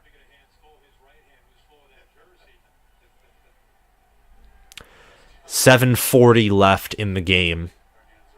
And it will be 2nd and, 2nd and 15 at their own 15. That's bad. All right, TCU, big play.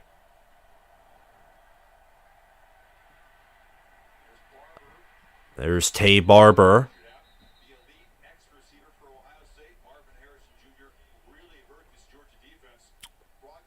It'll be 3rd down and 7. 3rd and 7 from the 23. So obvious passing down. This hurts TCU. I mean, it looks like they're going to have to punt here again, which is just...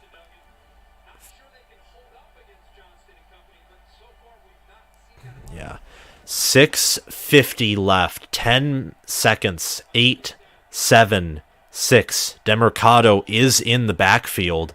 They send 4. Duggan launches downfield, and it's intercepted. And Georgia picks it off. He heaved it deep, and he overthrew. If he underthrew it, Johnson would have had it for a big game, but he overthrew it.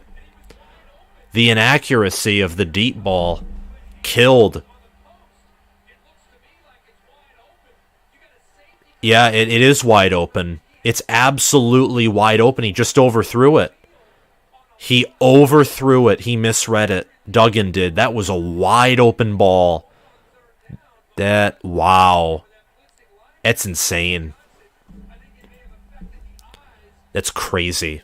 That was, Duggan just overthrew it by 10 yards almost. So TCU with 2 turnovers. Georgia has the ball back, and with how their offense has been operating, TCU needs a pick 6. Bowers in motion. They hand it off, and he gets the 1st down.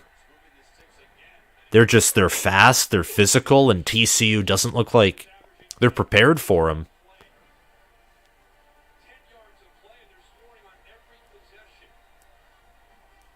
Yeah, holy cow. Georgia's averaging 10 yards per play. It's crazy. I just don't want this game to be boring to call, but it looks like it might be. It's crazy.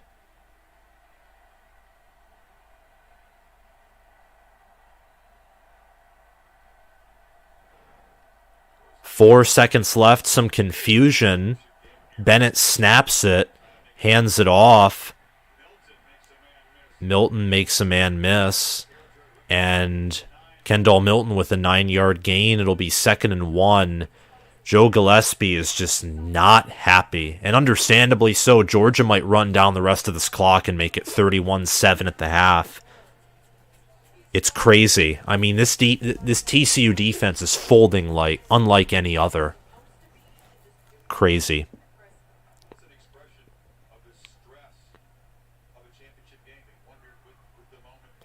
2nd and 1. Georgia's running down all that clock because they know that they can move on them. And TCU, no, Georgia gets ball second half. Immediate penetration and a tackle for loss against Kendall Milton by number 91 for TCU, that being Tymon Mitchell. And Mitchell got in there. 3rd and 1, tempo. TCU, you better just send the house. Screen, and of course Georgia conveniently falls forward and gets it. I mean, by a screen to Arian Smith for 3 yards. This is crazy. Absolutely crazy.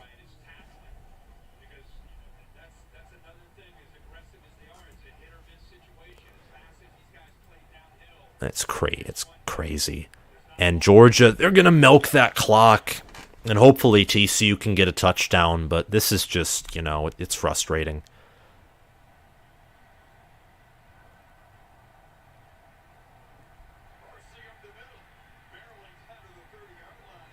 Wow, McIntosh with a 12-yard gain. It'll be 1st and 10 at the 31 or 30 of TCU. Crazy. TCU, their second half adjustments, but you got to be within, again, you got to be within, you can't be down by 20, and they're down by 17. It's crazy. 3:34 left, and TCU, they're about to get risky. I don't know why they've been playing so conservative.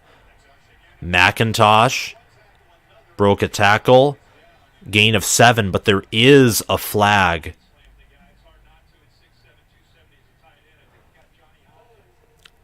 And a hold on offense on Darnell Washington. It'll make it, I think, 1st and 10.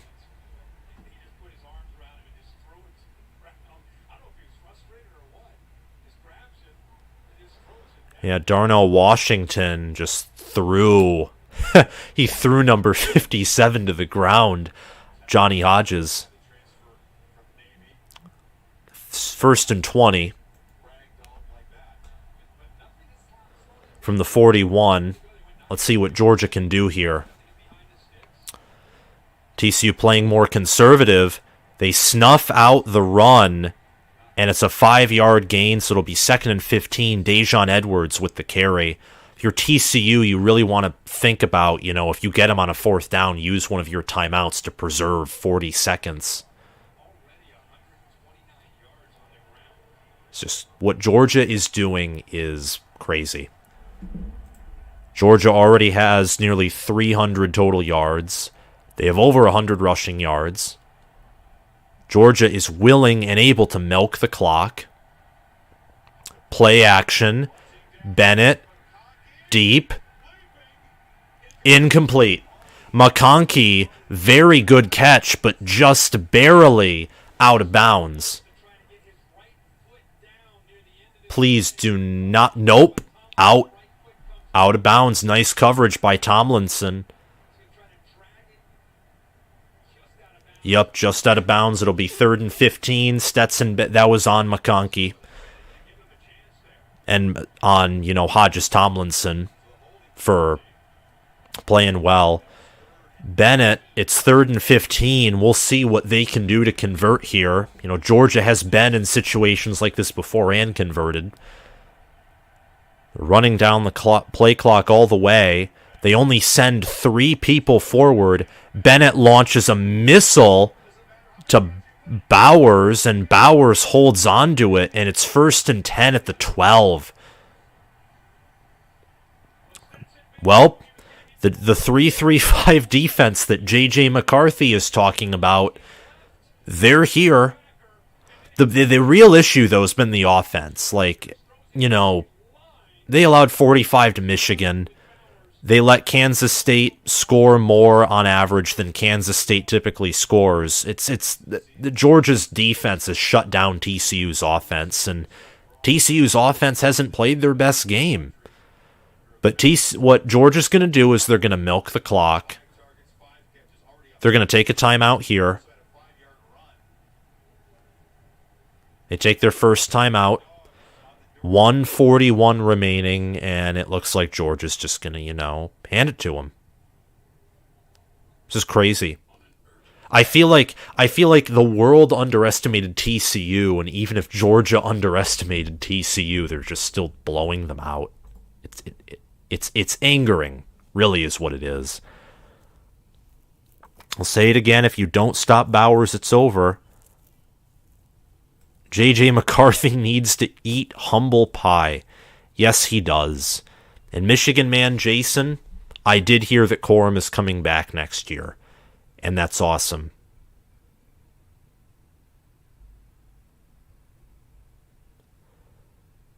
I disagree with Georgia beating Michigan by 40. Michigan, by a potential power system, is the better team than TCU. TCU just won the game that matter. Thanks for casting this, Sam. I'm on the road and I'm loving this. I'm somewhat, I'm enjoying my time, but I'm not loving the current score of this game. I'm hoping that, Georgia maybe fumbles a snap or throws a pick six here to at least give TCU something. Like before the half. Because this game right now is just, it's incredibly one-sided. It's crazy. That's all I will say. All I'm going to say. It's almost 9 p.m. Immediately after this game ends, I'm going to bed. Possibly before the game ends if TCU never scores again. Which would be pretty crazy. But, yeah. Insanity. Georgia given a 97.5% chance to win. This is frustrating. Even in the SEC West's most pathetic year, the SEC is probably still going to win it all. It's crazy. Absolutely crazy. So, we'll see.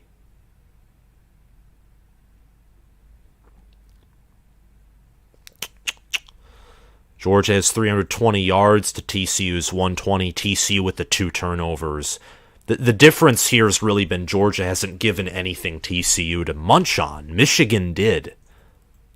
Michigan absolutely did. So we'll see.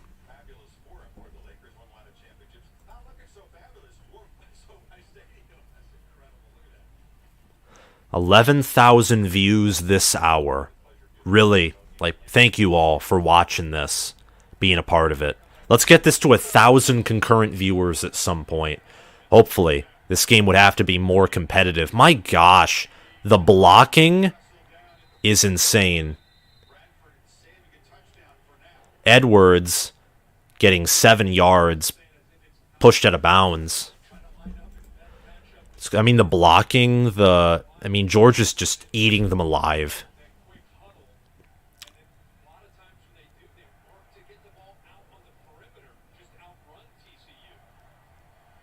Yeah, they're faster than TCU. And again, comparing to the Michigan game, Georgia's called them. They've had the much better play calls. Georgia's had perfect play calling on offense. They finally line up in goal line. 4-yard run. 4-yard run by number 2 in Kendall Milton.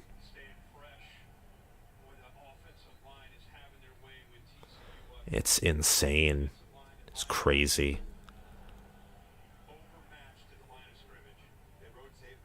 TCU takes their first time out. Wisely.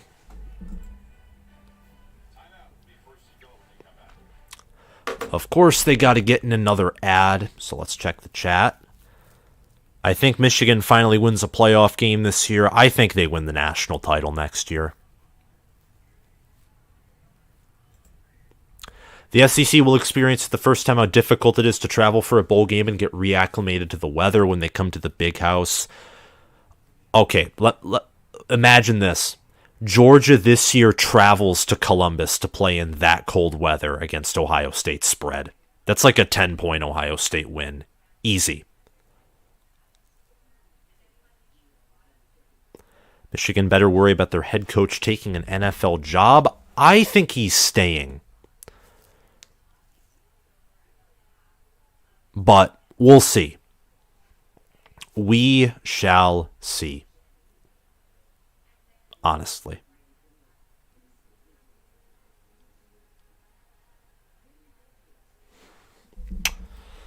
Wow. This is complete and utter domination. This is like the opposite of what I predicted, which is sad. I fell.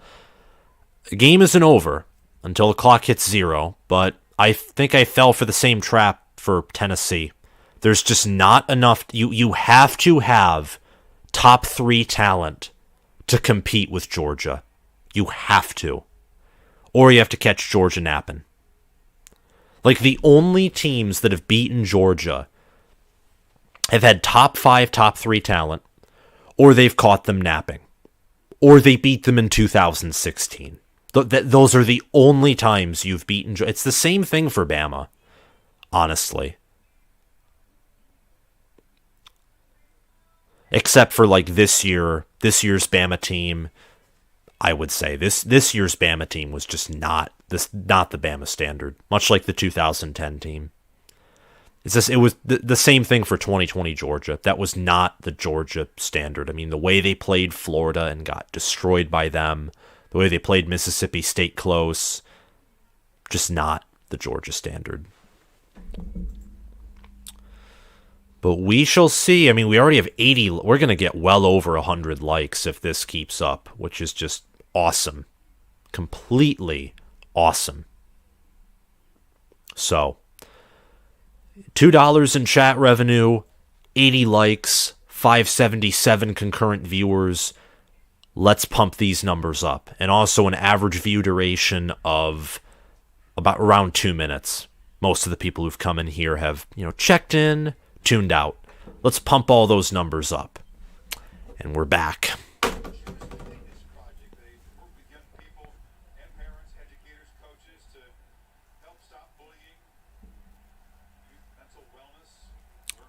Yeah, 2010 was only more disappointing because the third extra loss, and that loss being to Auburn, who, if you look at Football Power Index, Auburn, very similar to this TCU team in Football Power Index measurements. They're not a spread favorite team. Bowers in motion for blocking purposes. Georgia should just punch this in. Yup, easy. Milton, touchdown, Georgia. It's going to be 30-7 Georgia. Hopefully it can be made 31-14 before the half, but I doubt it. I doubt it, sadly.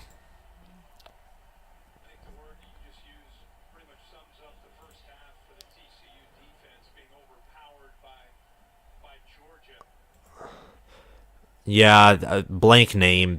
This game, this makes me mad, honestly. Crazy. This is... It is insanity. Now, TCU might come alive on offense in the second half, but they have to figure out a way to stop Georgia on offense. I just don't think they can do it.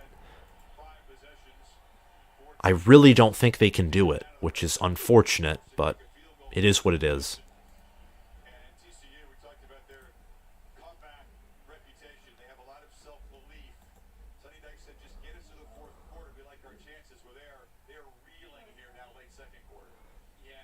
Yeah, this is just, it's so unfortunate. Oh, does Georgia have any tough games in their schedule? Like any games they could realistically lose in the regular season?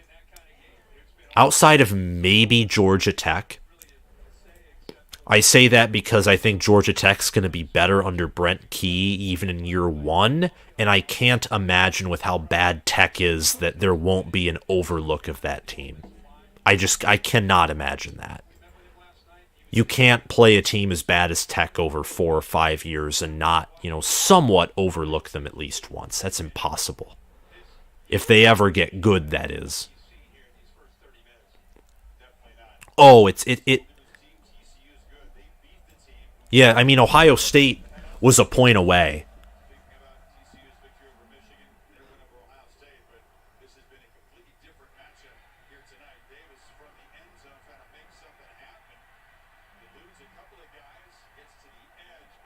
TCU, they tried to return it. Georgia, being much faster, just pushed them out at like the 20. All right. Come on, TCU. Get just one touchdown. Go into halftime with some momentum, because you're going to have to kick it off to Georgia. Your defense is going to be what's tested first.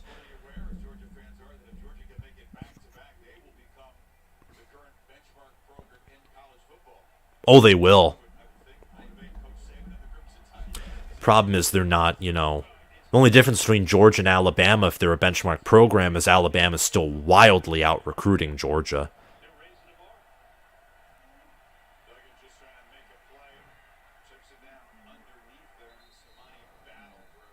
Monty Battle, 2-yard gain.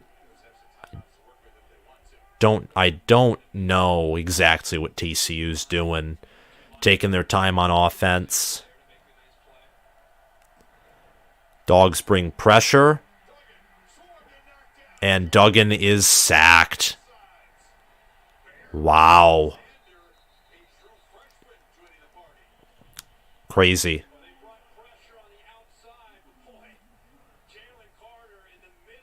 Insane. This is anger. This is angering. Completely. This is completely maddening. Wow. Wow. And Georgia took a timeout.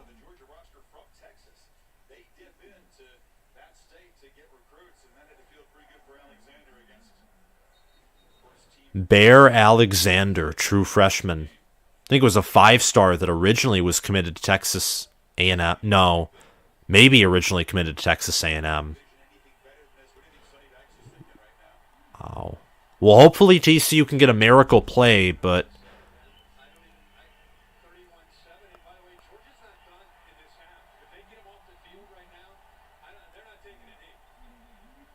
Yeah, Georgia will score probably 60 on this team. Come on. Come on. Georgia's playing with like 7 guys next to the line of scrimmage. They bring pressure. Duggan throws, and it's picked. Wow. TCU's playing like one of their worst. This is terrible. Holy cow. Yeah, this game's over. The TV ratings for this game are going to be horrible.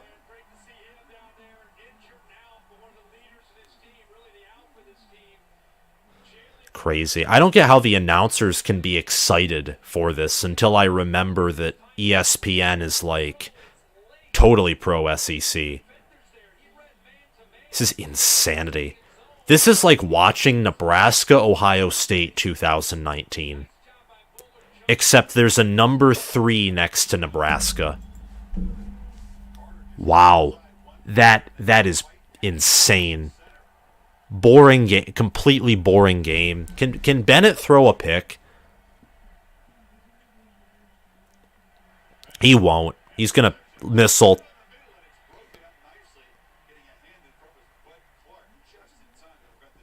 Bud Clark. Wow.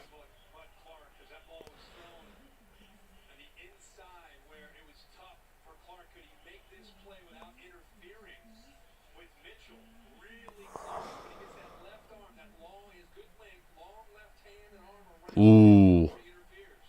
2nd and 10. If they can hold Georgia to a field goal, you're still down by 24, which means you might as well go for 2 if you ever get a touchdown. McConkey is in motion on what is to be a wheel route. Bennett throws. Touchdown. Wow. Adonai Mitchell.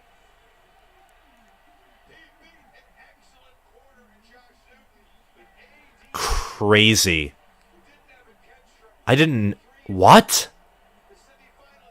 Wow. This is the most lopsided national title game ever.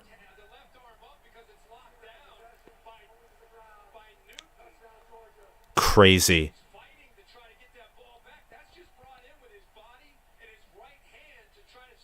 Insanity.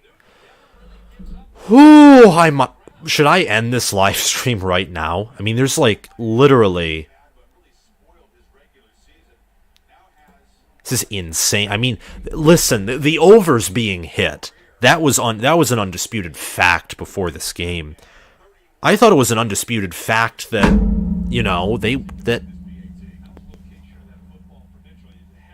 wow, this is just crazy. This is insanity.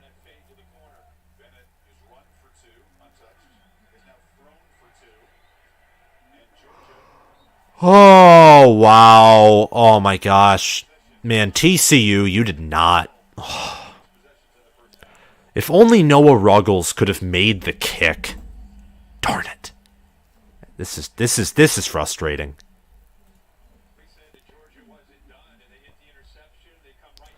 I had predicted the score at Georgia 72. TCU 3 is a joke, but it's getting there. Yeah, we can talk more about Texas A&M, because Texas A&M will never get here. This is the worst national title since Nebraska beat Florida 64-24 in the Fiesta Bowl. Wow. How did TCU beat Michigan? They had a month to prepare, and I think Michigan treated TCU as if it was an automatic win. I don't think Georgia did that.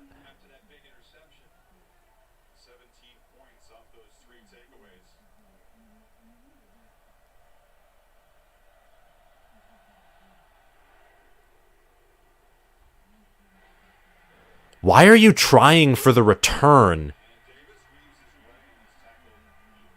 Wow. Okay. Crazy. Welp, here we are. It's 38-7. Georgia's given like a 99.6% chance to win.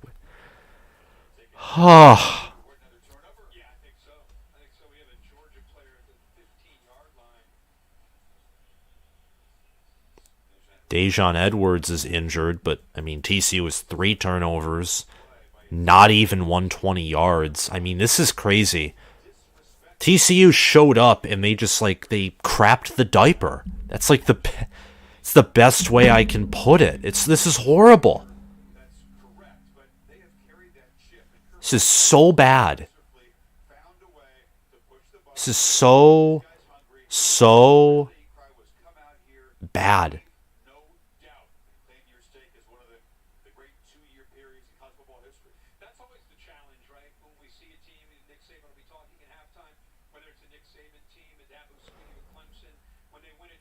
It's crazy. I mean, this is boring. This is boring. I mean, can there be like, wow, this is boring. But you know what? I mean, the Big Ten, the ACC, I mean, the Pac-12, they can win. Even though they have less talent than the SEC, they can win. They just don't do it at the end of the day. Seriously. Ohio State and Georgia basically have the same talent level. The difference is coaching. It's crazy. I mean, I hope TCU somehow gets a miracle TD here and somehow just claws their way back in, but it probably won't happen.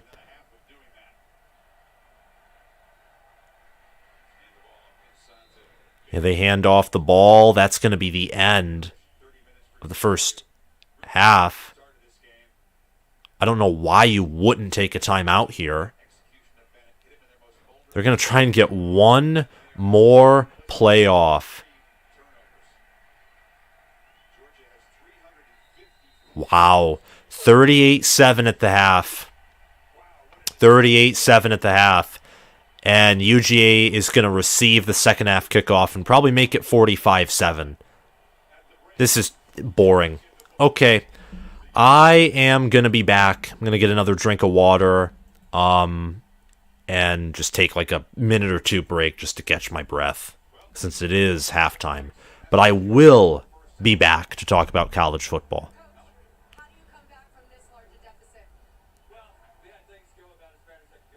This is crazy. Sonny Dykes just mentioned how, they basically played their worst game of the first half. So maybe they can claw their way back. But if they did, A, it would be a great story. B, it would be it'd be the ultimate choke job by Georgia. C, it's 31 points. I doubt that can happen, but we'll see. All right, guys, I'll be back. See you soon.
Good. I'm going to go back to my halftime contingent.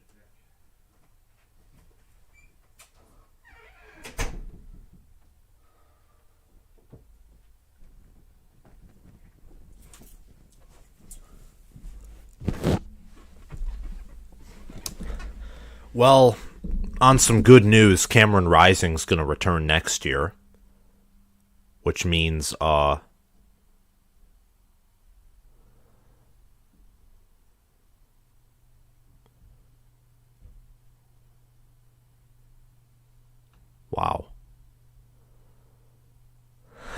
Uncle Lou. Hey, he deserves to trash talk. If you're winning by 31, you can trash any team. Like, really.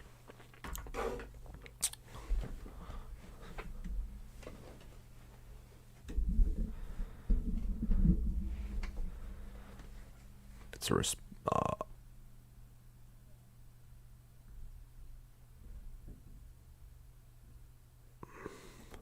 other fun national titles. Nebraska beat a Peyton Manning-led Tennessee 42-7. That's toxic. But it did happen. It did happen. Wow. Wow. Crazy. Crazy, crazy, crazy.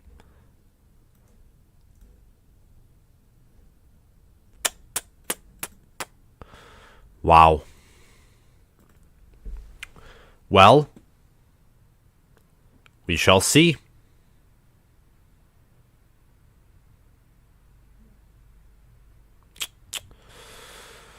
Ooh, everyone's just, except for Desmond. Desmond's shoulders are a little like mine, where he's a little slouched over. But everyone else is like this. They're proud. They're proud that the SEC dominance is continuing. The fact that Dabo Swinney, how did he do it? How did he? I mean, like, he had Deshaun Watson and Trevor Lawrence, but like, I mean, he had NFL quarterbacks. That's what it is. And Ohio State had their chance, but you know, they didn't have, you know, Brent Venables at DCU. I mean, this is insane. I mean, these teams, though, are literally a recreation of 2012, 13, 11 Alabama, where you have, you know, like, truly, like, statistically, the QBs are great. They do throw good balls, but they have, like, amazing supporting casts. Truth be told. It just, oh my gosh. I mean, this is disgusting. Hopefully that win probability chart is looked back on to mock Georgia and eventually TCU wins, but that's like a near impossible task. Let's be real here. Let's be real. It's a near impossible task.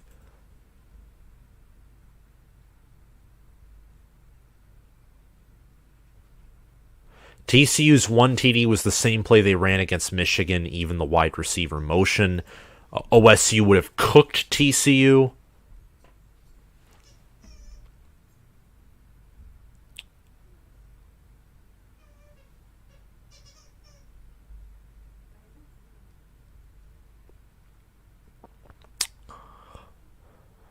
Michigan versus West Virginia, 1904. Final score, Wolverines 130. West Virginia 0. Fielding Yost's fourth team.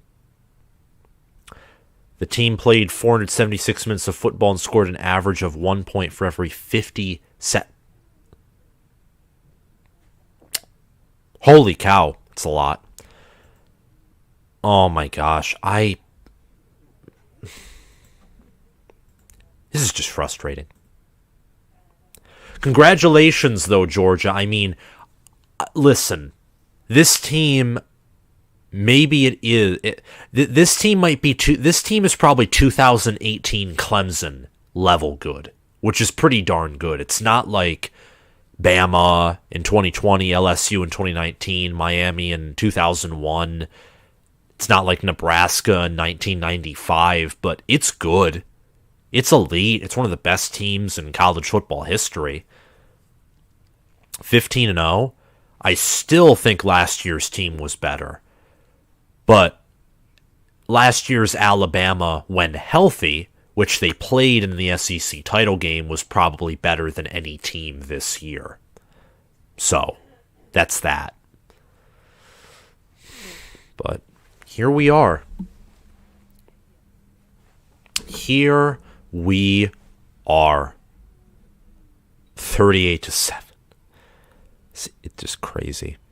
If you haven't already, please like this live stream and hit that subscribe button so we can get over 100 likes and grow this channel. Thank you.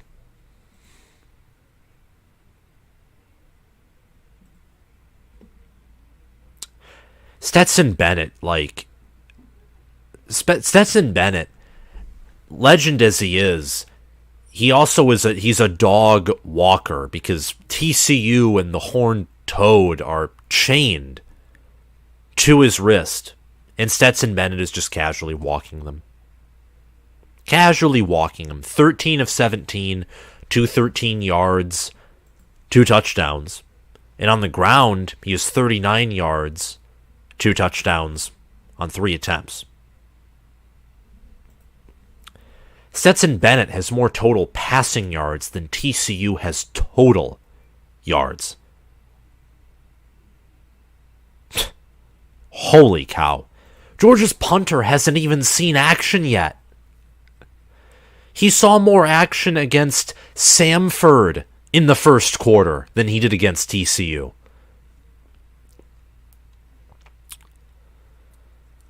Even Georgia Tech played a more competitive first half.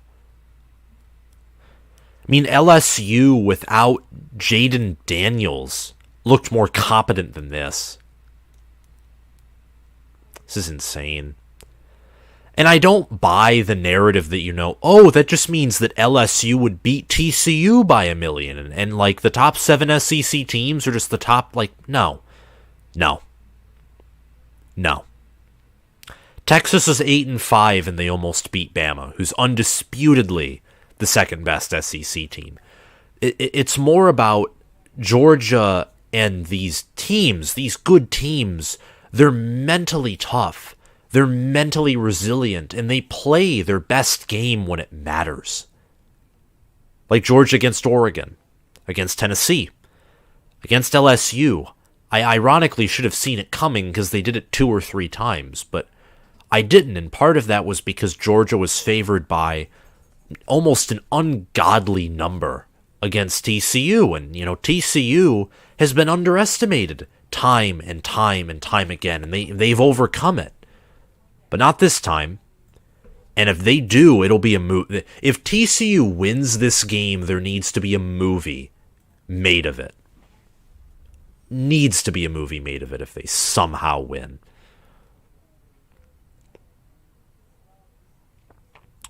I'd say Tennessee has a good argument for the second best team. That loss to South Carolina just kills them. This reminds me of the Michigan-Penn State game this year. I don't think Michigan even punted the ball. The difference is Georgia is much better in the red zone than Michigan. That's the difference. Wow.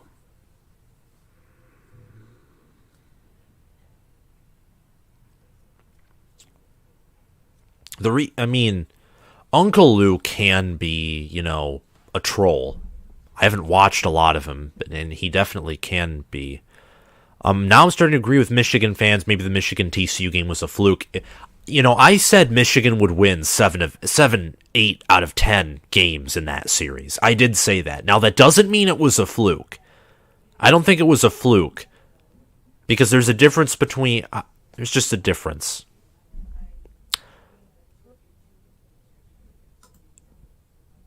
But, honestly, Michigan, I don't know about it now because of what Georgia's doing, but before this game, it felt like Michigan was, 7 points away from winning a national title. Just seeing what Ohio State could do to Georgia.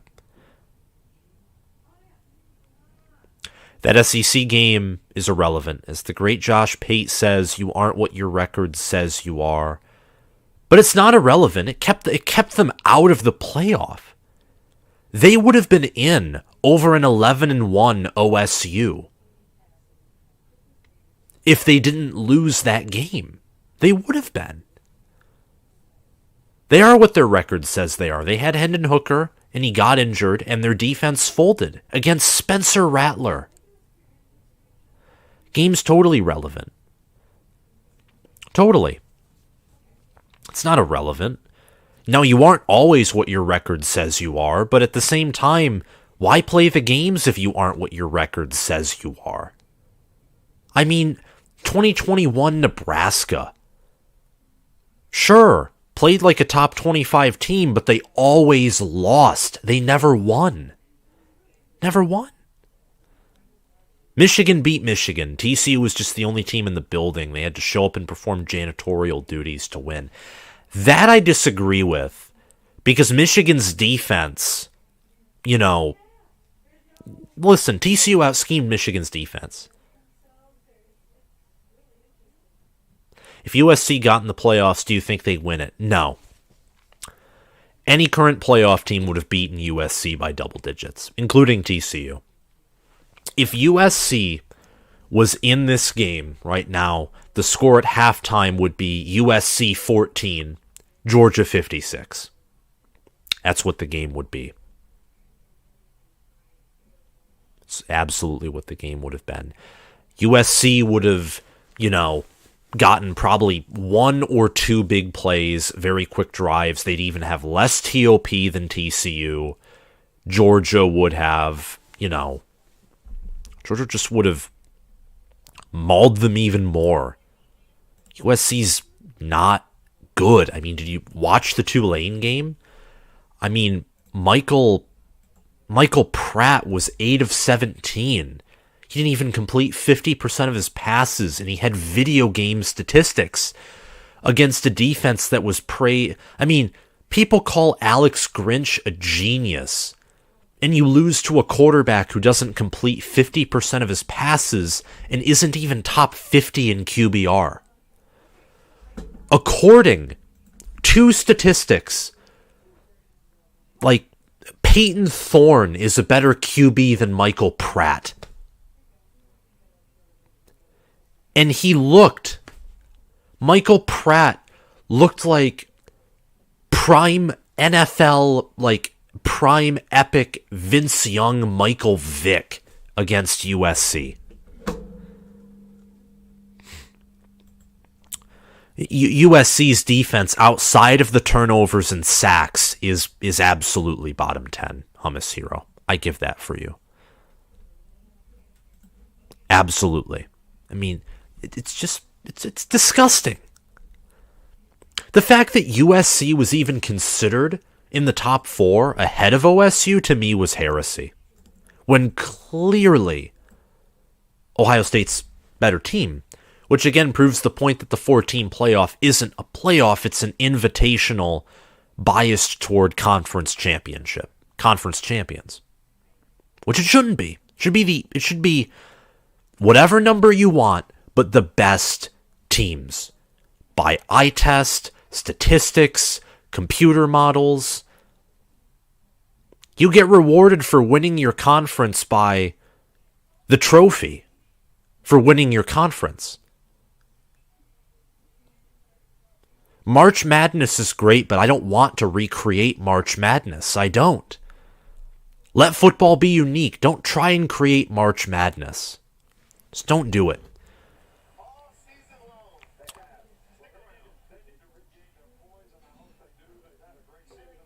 Nick Saban says he hopes TCU regains their poise. Even he is bored out of his mind, despite the fact he's watching his friend literally pancake a top 3 team.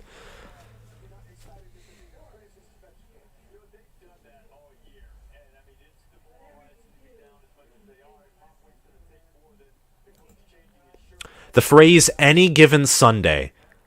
Yup. Now that's a Josh Pate statement I love. Any given Saturday. Any team, they always have a chance. That's like one of the best Josh Pate State truths ever. Any given Saturday. And it's something that I will repeat forever. Because it's true. Absolutely true. Ooh. Oh, wow. Wow. Okay. Almost halftime is over.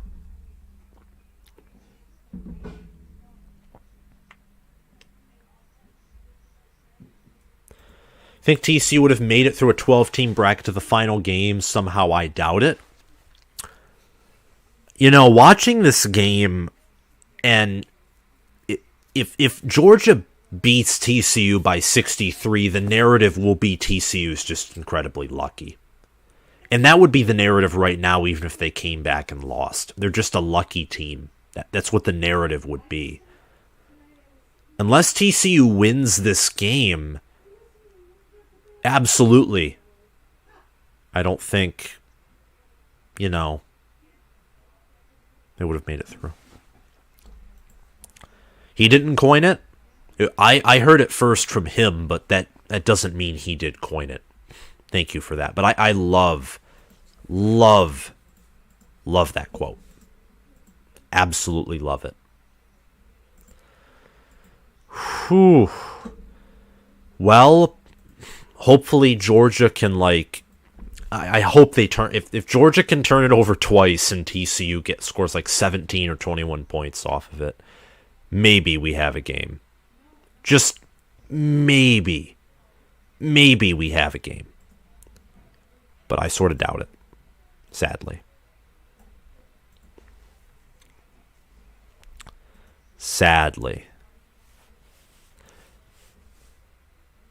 This might be my most watched game. Most watched stream of all time might be this game. Seriously.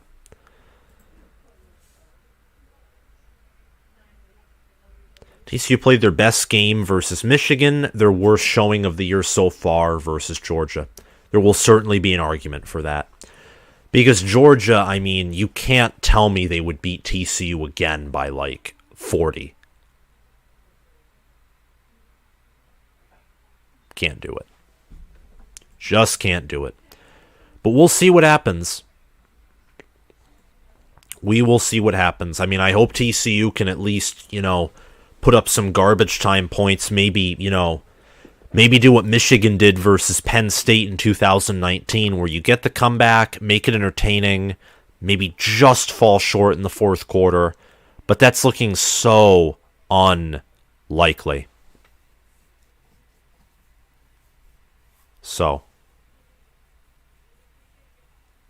here we go.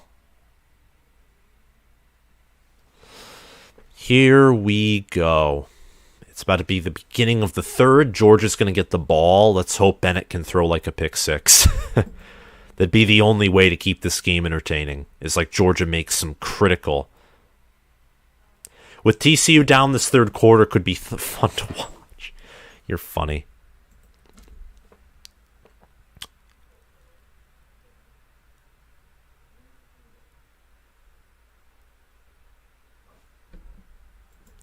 TCU was the team worn out by their semi-game, not Georgia. Maybe this is a depth thing, too.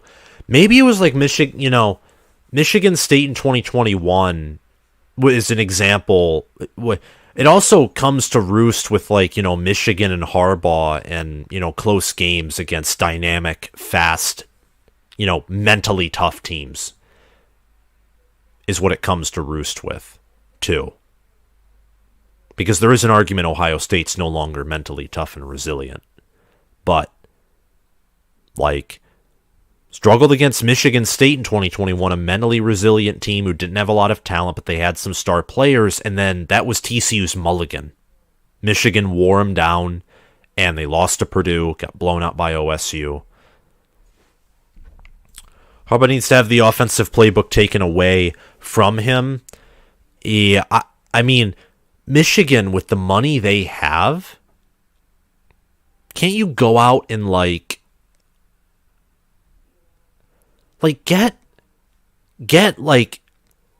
sell your soul and get Todd Monken, which wouldn't happen, but a man can dream. Or heck, get Garrett Riley. Oh my gosh, because he'll call run plays. But let's see. TCU's going to kick it off. It's the beginning of the third quarter. So let's see what's going on.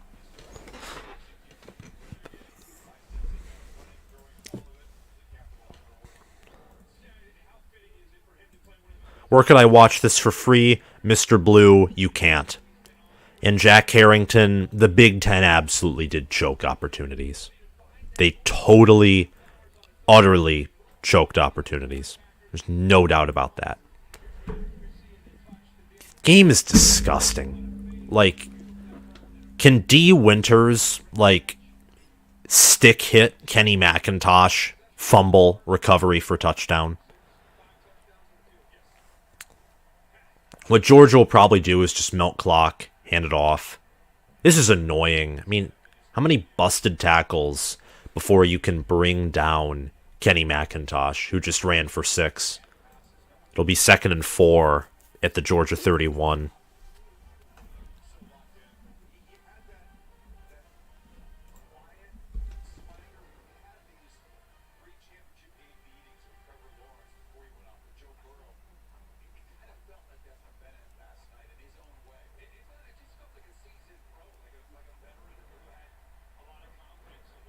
Bowers in motion for blocking, obviously. And McIntosh picks up a yard, maybe less. It'll be 3rd and 3, 3rd and 4.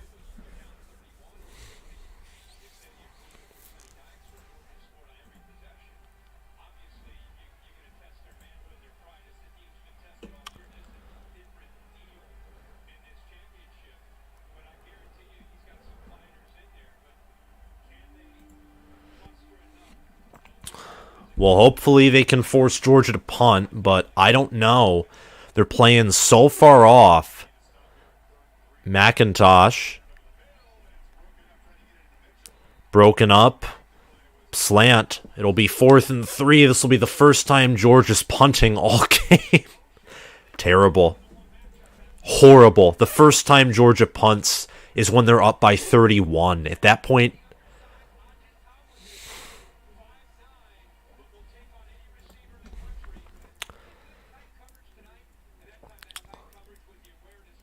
they're trying to mess up Georgia with, motioning different guys.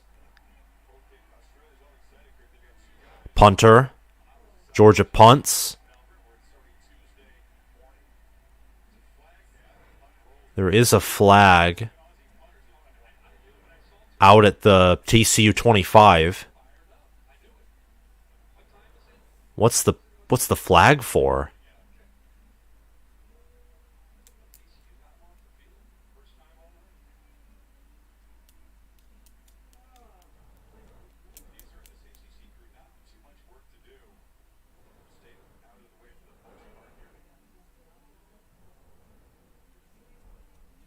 What do they do? Is TCU going to give him a first down?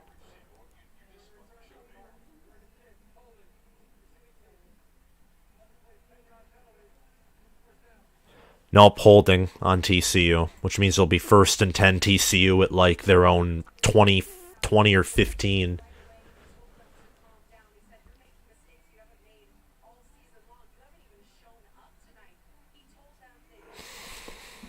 Okay, come on, TCU. It all starts with one touchdown, and then until Georgia scores another.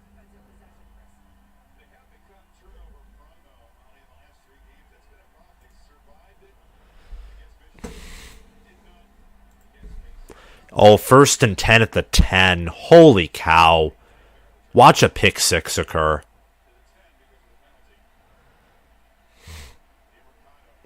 DeMercado handoff gets about a half yard, if that.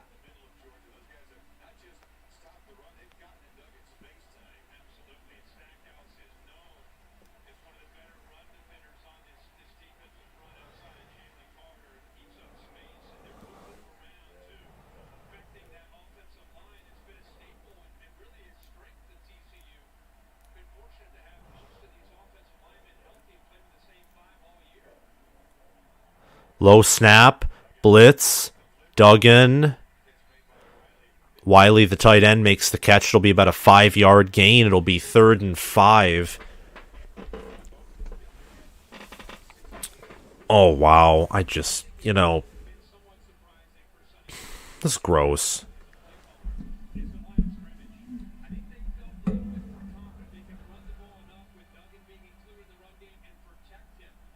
Third and 5. Can they convert? TCU, can they at least make it competitive? Georgia sends everyone. And no flag.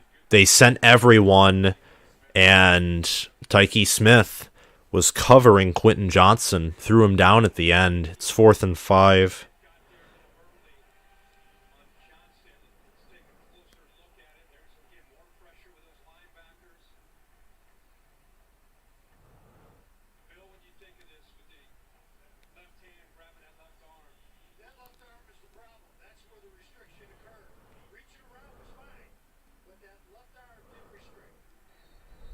And it'll be 1st and 10, Georgia at their own 44.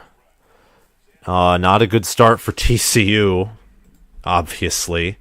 But now Georgia, of course, has a 99.8% chance to win. This is horrible. I mean, who wants this outside of Georgia fans? Who wants this?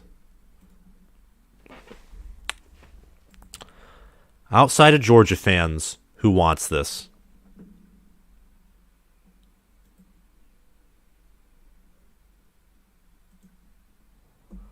We have 90 yards to go. The game has been over. Then why am I live streaming it? To a certain degree, I'm asking that question too. Why am I still on here if this game is over? But I'm at least going to stay through the third.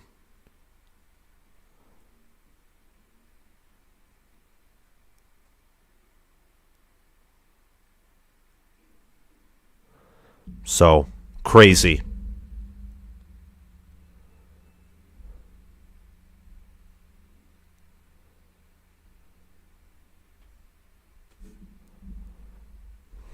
Crazy. Oh, wow. Oh, wow. Well,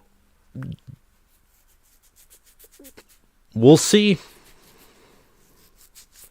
Georgia's the new Alabama unless they find a way to choke this game, which that's not going to happen. But they'd be the new Alabama. It's crazy. This is nearly unfathomable, and here we are.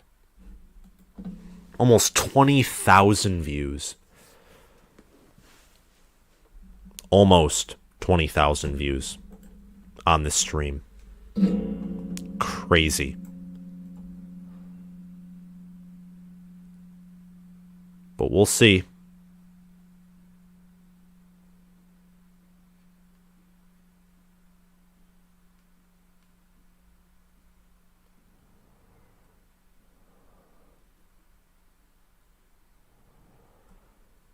Whew. Don't like these advertisements either. They're boring.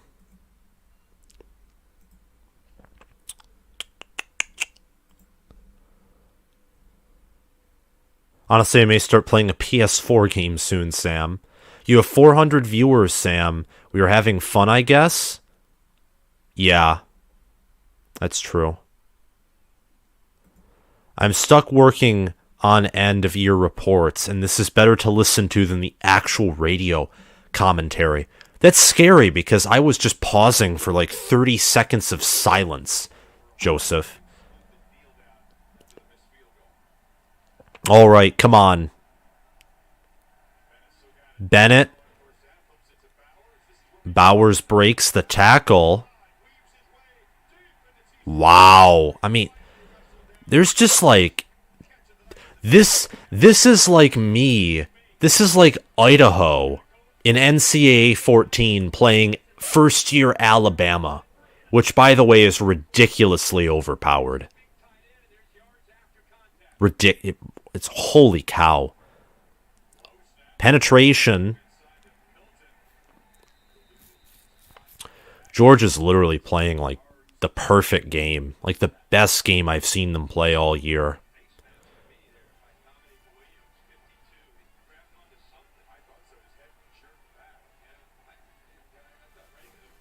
They're trying to get a face mask called on TCU. That's funny. I mean, it should be called.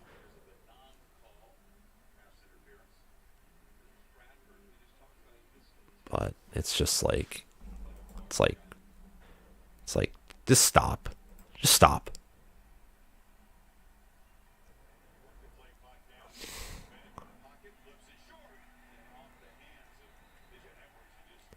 Third and 5. Like UGA is playing a high school team. Bowers is an NFL tight end. The question is, will UGA score 70? And it is 400 by 20,000, Aiden. I meant the entire, like the total views on this live stream have reached 20,000. Total views. The Hypnotoad. 3rd and 5. Bennett's going to pass. Lofts it. Touchdown. Easy for Bowers.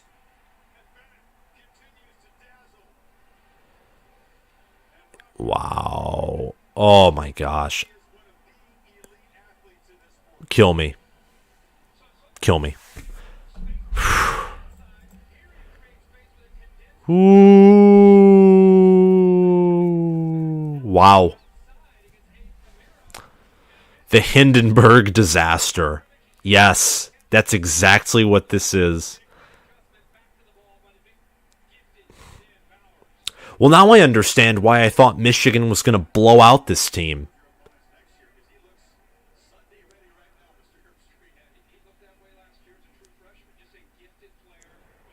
When does Georgia bring in the second team? Never.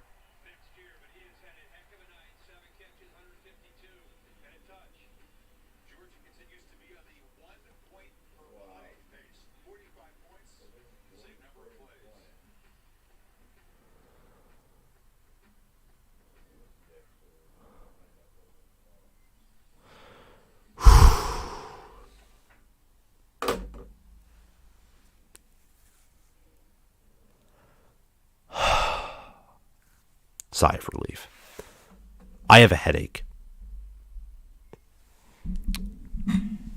I have a headache. Ooh. Wow. I'll tell you who this looks bad on, too. Looks bad on, like, Steve Sarkisian. Sam, I want your opinion on this. Do you think that Michigan got snubbed away from the Natty due to the refs? Absolutely not. Nope. No. You give Michigan that targeting call, they probably throw it away on another 4th and 10.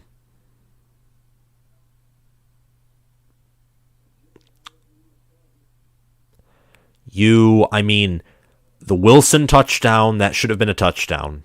The targeting call should have been targeting. But there are always going to be games where calls don't go your way. Always. You have to overcome that. And Michigan just didn't. 2 3-stars don't beat 4 5-stars. Then how did South Carolina beat Georgia in 2019?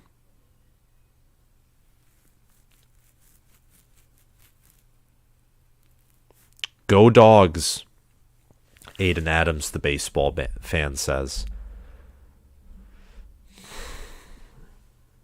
But yeah, 2 3-stars do beat 4 5-stars. Actually, what people don't get,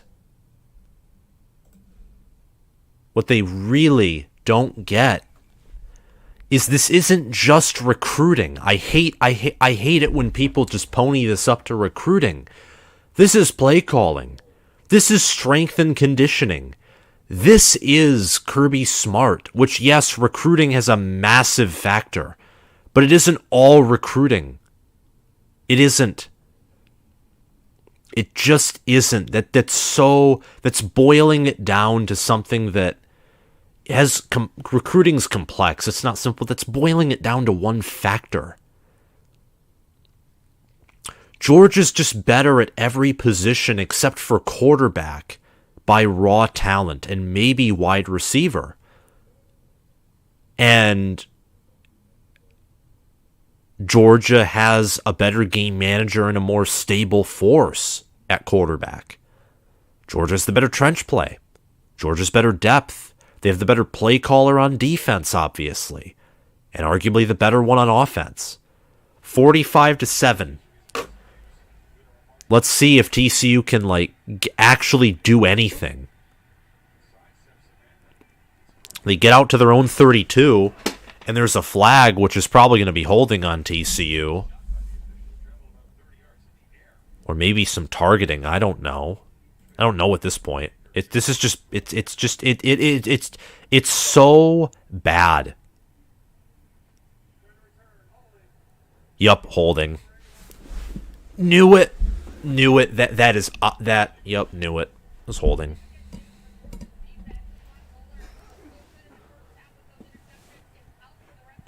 Javon Bullard's out for the rest of the game. Wow.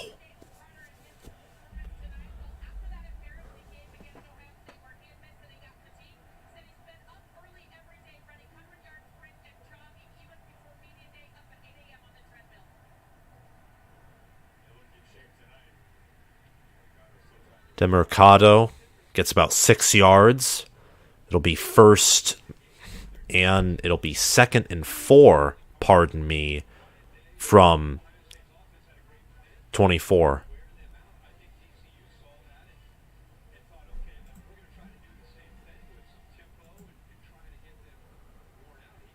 Whew, this is just insanity. 2nd and 3 from the 25. Georgia shifts their D-line.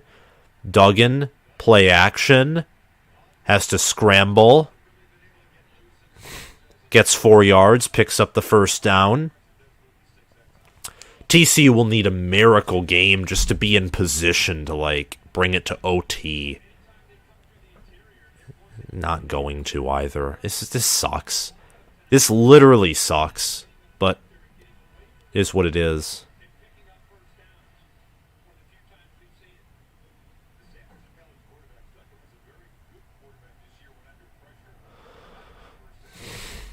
First and 10 from the 30.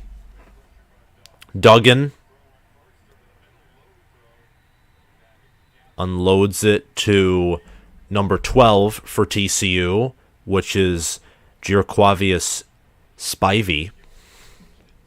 I actually think I nailed the pronunciation of that one for a first. It's a really cool name. 10 yards, first down at the 40 for TCU.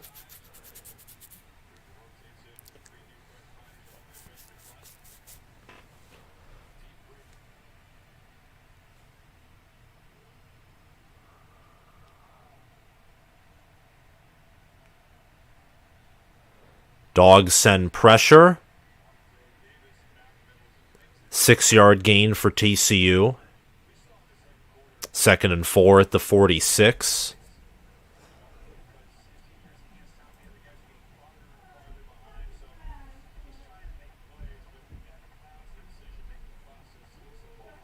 Yeah, amen, this sucks.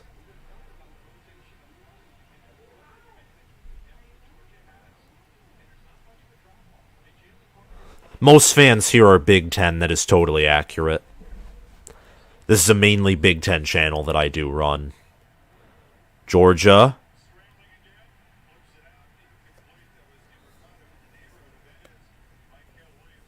Michael Williams got in there.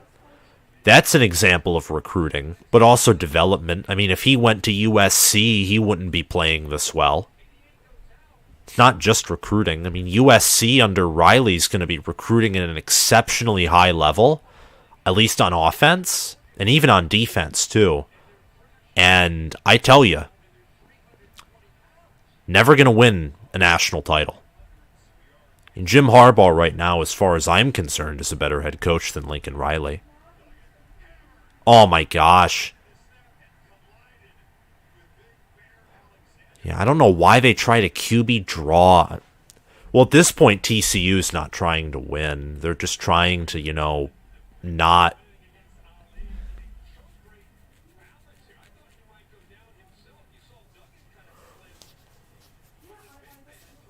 They should go for it. I don't know why you're punting it here is just admitting defeat.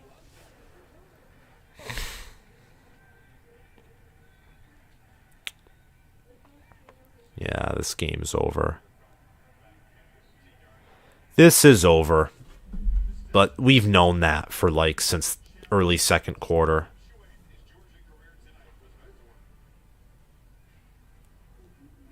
My kiddo said, "Daddy, can you tell me who wins in the morning so I can go to bed?" I said, "I can tell you now. Georgia won." That is good. Name 1, 2, 3-star player team that has won a natty this decade. You cannot. You're right. No, I can't. But I can name several 2, 3-star teams that beat several 5-star teams in the regular season.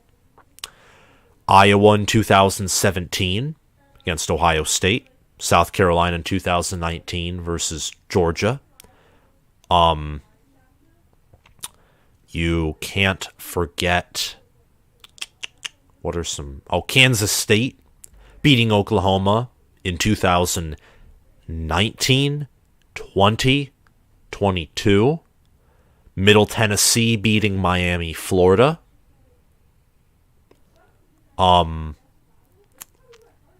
Gosh, what are some others? I can name several. Appalachian State beating Michigan. That ring a bell? Kent State played Georgia much better than TCU has. Be funny. OSU just let a championship fall through their hands, which is why no one should be calling for Ryan Day's head. He nearly won it all. I don't get the Ryan Day hate. I really don't. 45-6, nearly 47-5 with a natty. I don't get it.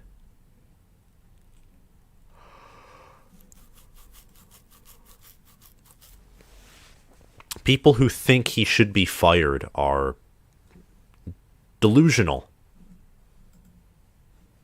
They're completely delusional.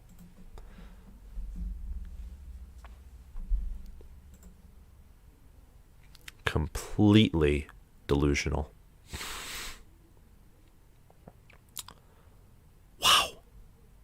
Wow. Unreal. Unreal.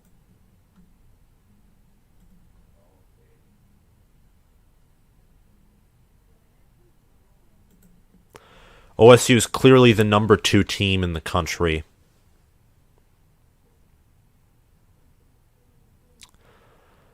I don't know if I'd rank a 2-loss OSU ahead of Michigan. I'd rank them for sure ahead of TCU, though. I'm ranking Bama ahead of TCU after this game. I'd probably rank I'll rank Michigan ahead of TCU after this game. Totally. It'll probably be number 1 It'll probably be number 1 Georgia, number 2 OSU, or number 2 Michigan, Bama at 4, TCU at like 5, and holy cow, that was a Dejon Edwards 12-yard run.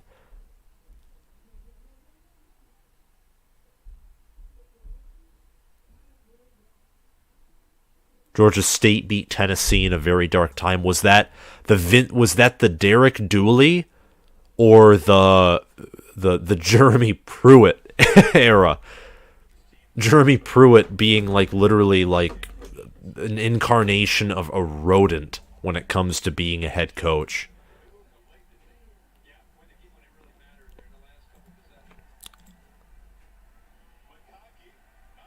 McConkey on the reverse, please fumble. Georgia players never fumble. It's ironic, too, because they were one of the worst teams entering the playoff at causing turnovers. Georgia was. Like, their offense produced more turnovers than any of these other offenses, but they haven't in the playoff outside of that. Well, Bennett nearly had 3 or 4 picks versus Ohio State. Ohio State's secondary was just bad enough to drop them.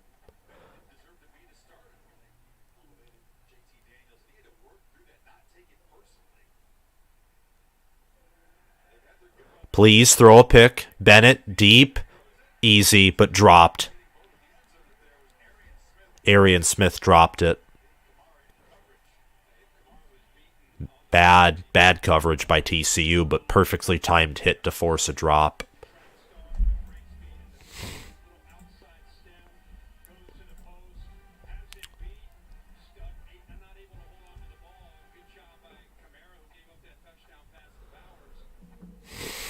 Refs helped UGA beat OSU. I'm telling you, Ryan Day outcoached Kirby Smart, like head coach to head coach individually. But Georgia's overall supporting staff was better, and that's why they won. Play action, A.D. Mitchell got like a 15-yard gain. Bennett is just excited out of his mind.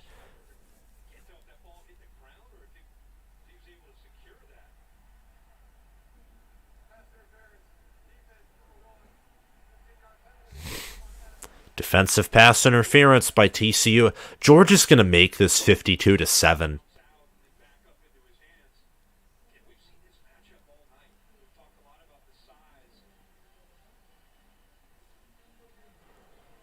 You know, part of me wonders now if it is scripted.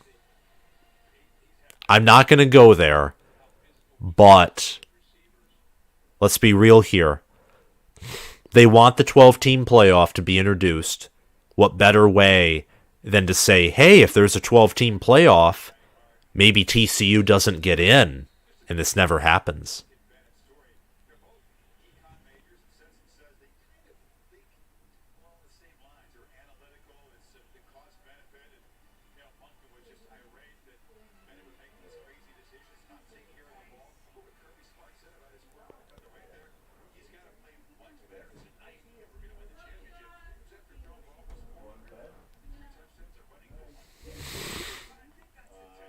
Wow. 2nd and 7 at the TCU 40. They're just running it now. Dejon Edwards tackled for a 1-2 yard loss. It'll be 3rd and 8, 3rd and 9.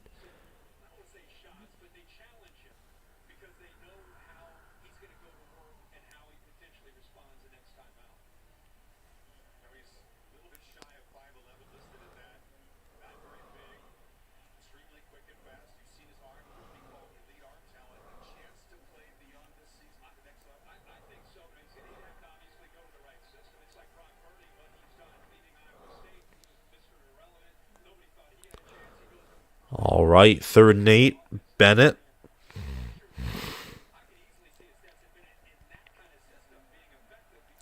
Well, after tonight, Bennett's now the 2nd best QB in the playoff. Darnell Washington is easy. Stroud was still the better QB in the playoff. Like, Stroud played the perfect game against a secondary that everyone said was NFL level, and let's just be real here, the corners certainly aren't.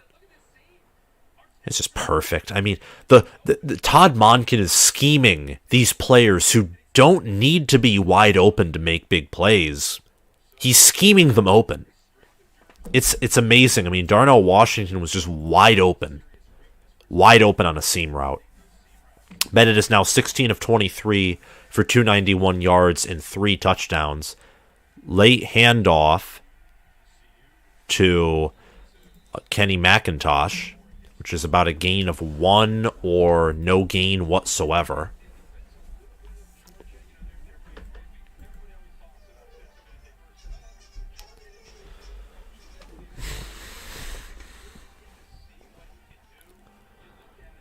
Seven plays, 71 yards, 4 minutes and 11 seconds is Georgia's current drive. Crazy. Bro, I just got here. What the, frick happened? I do not know. A massacre is all I can tell you. Kenny McIntosh, loss of 1. Stroud may have played himself into being the first QB off the board. Him and Young had phenomenal games.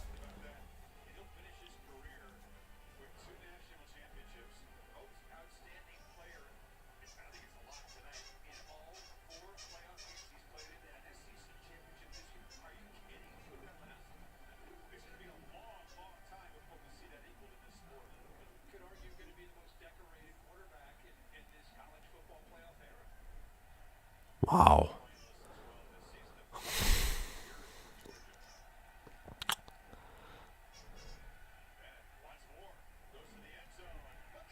Wow. Yup, 52-7. Lad McConkey. Wow.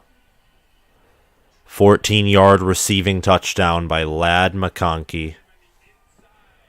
Crazy.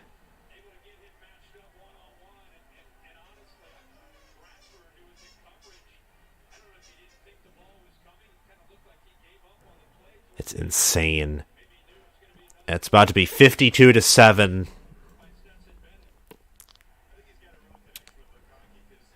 52-7. Ooh. Wow.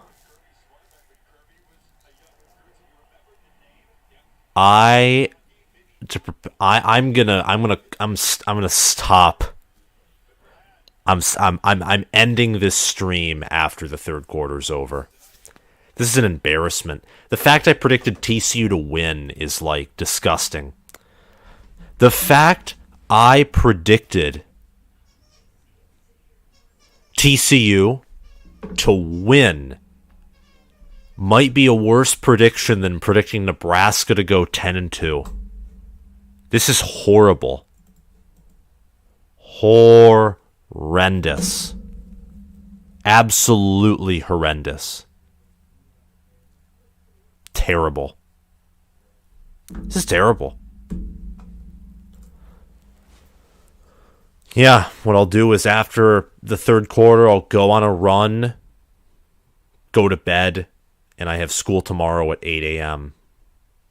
Wow, this is bad.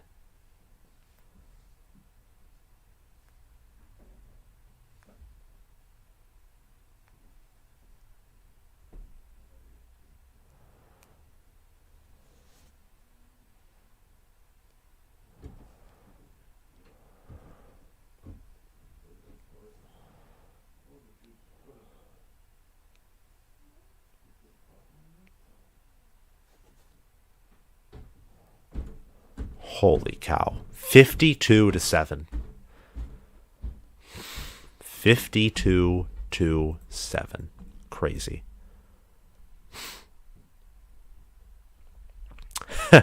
Sam, I was with you on Nebraska. They were so close to breaking out last year. I can't tell who's having more fun, the Georgia fans or your cat and his toy. Imagine being Jim Harbaugh right now going into an interview after watching this. This game is memed.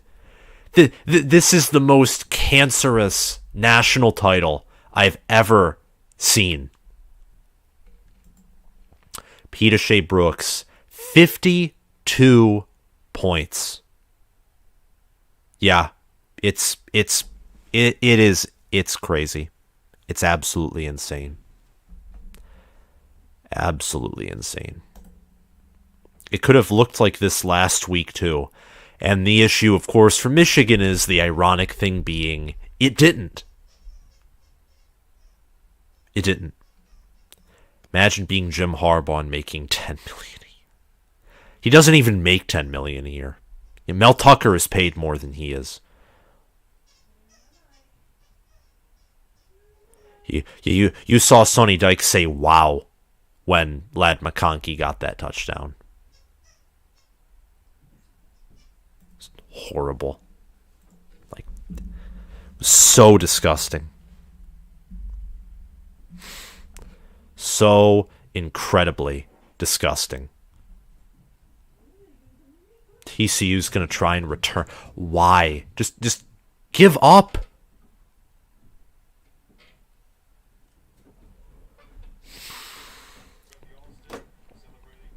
Insane. 52-7. I didn't think, Michigan was more competitive than this against Georgia last year. And that was not a competitive game.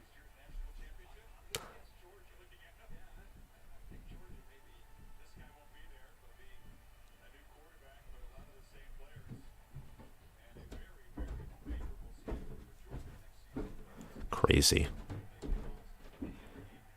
Yeah, they're going to run it, get 2 yards. TCU will probably score 1 or maybe 2 garbage time touchdowns, but it won't matter. Will not matter. It's gross. It's just So incredibly disgusting.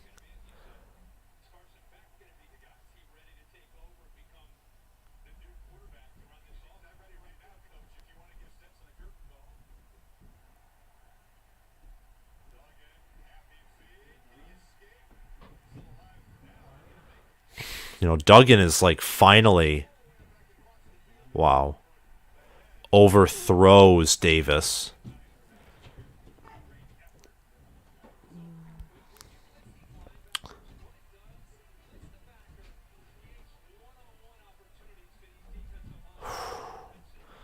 This is crazy. Absolutely crazy. All right.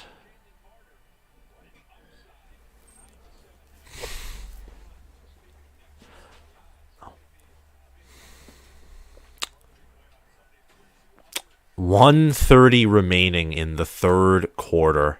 3rd and 8. I'm disgusted. Darius Davis down to the Georgia 45. That's the first time TCU's been in Georgia territory since, like, what? The first quarter?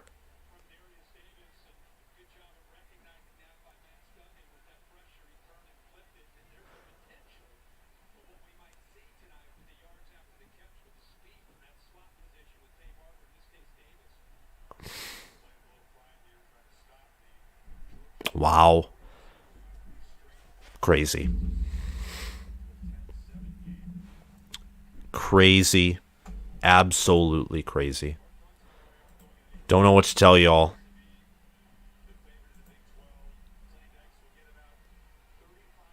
Hello, Steve. How are you?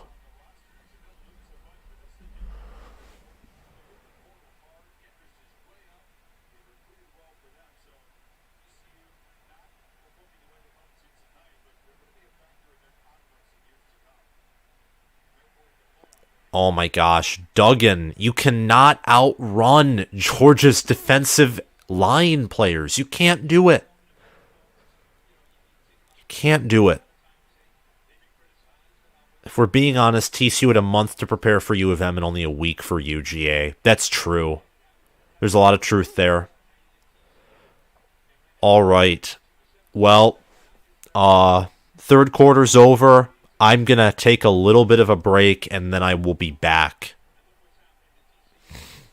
Have a good night, LSU. Have a good night.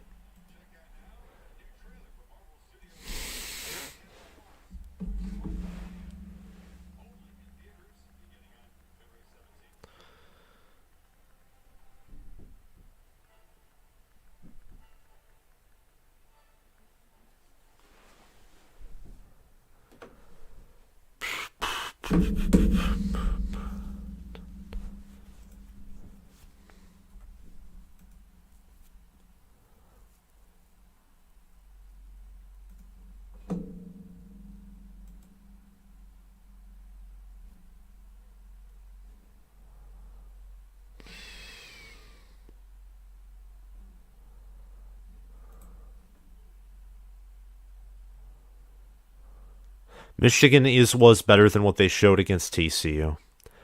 Tom Reed, Big Ten fans are pathetic. No, they aren't.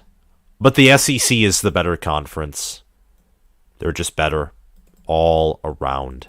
That's for sure. They're better. That's all I have to say, honestly, for this live stream. Thank you, guys. I mean, seriously.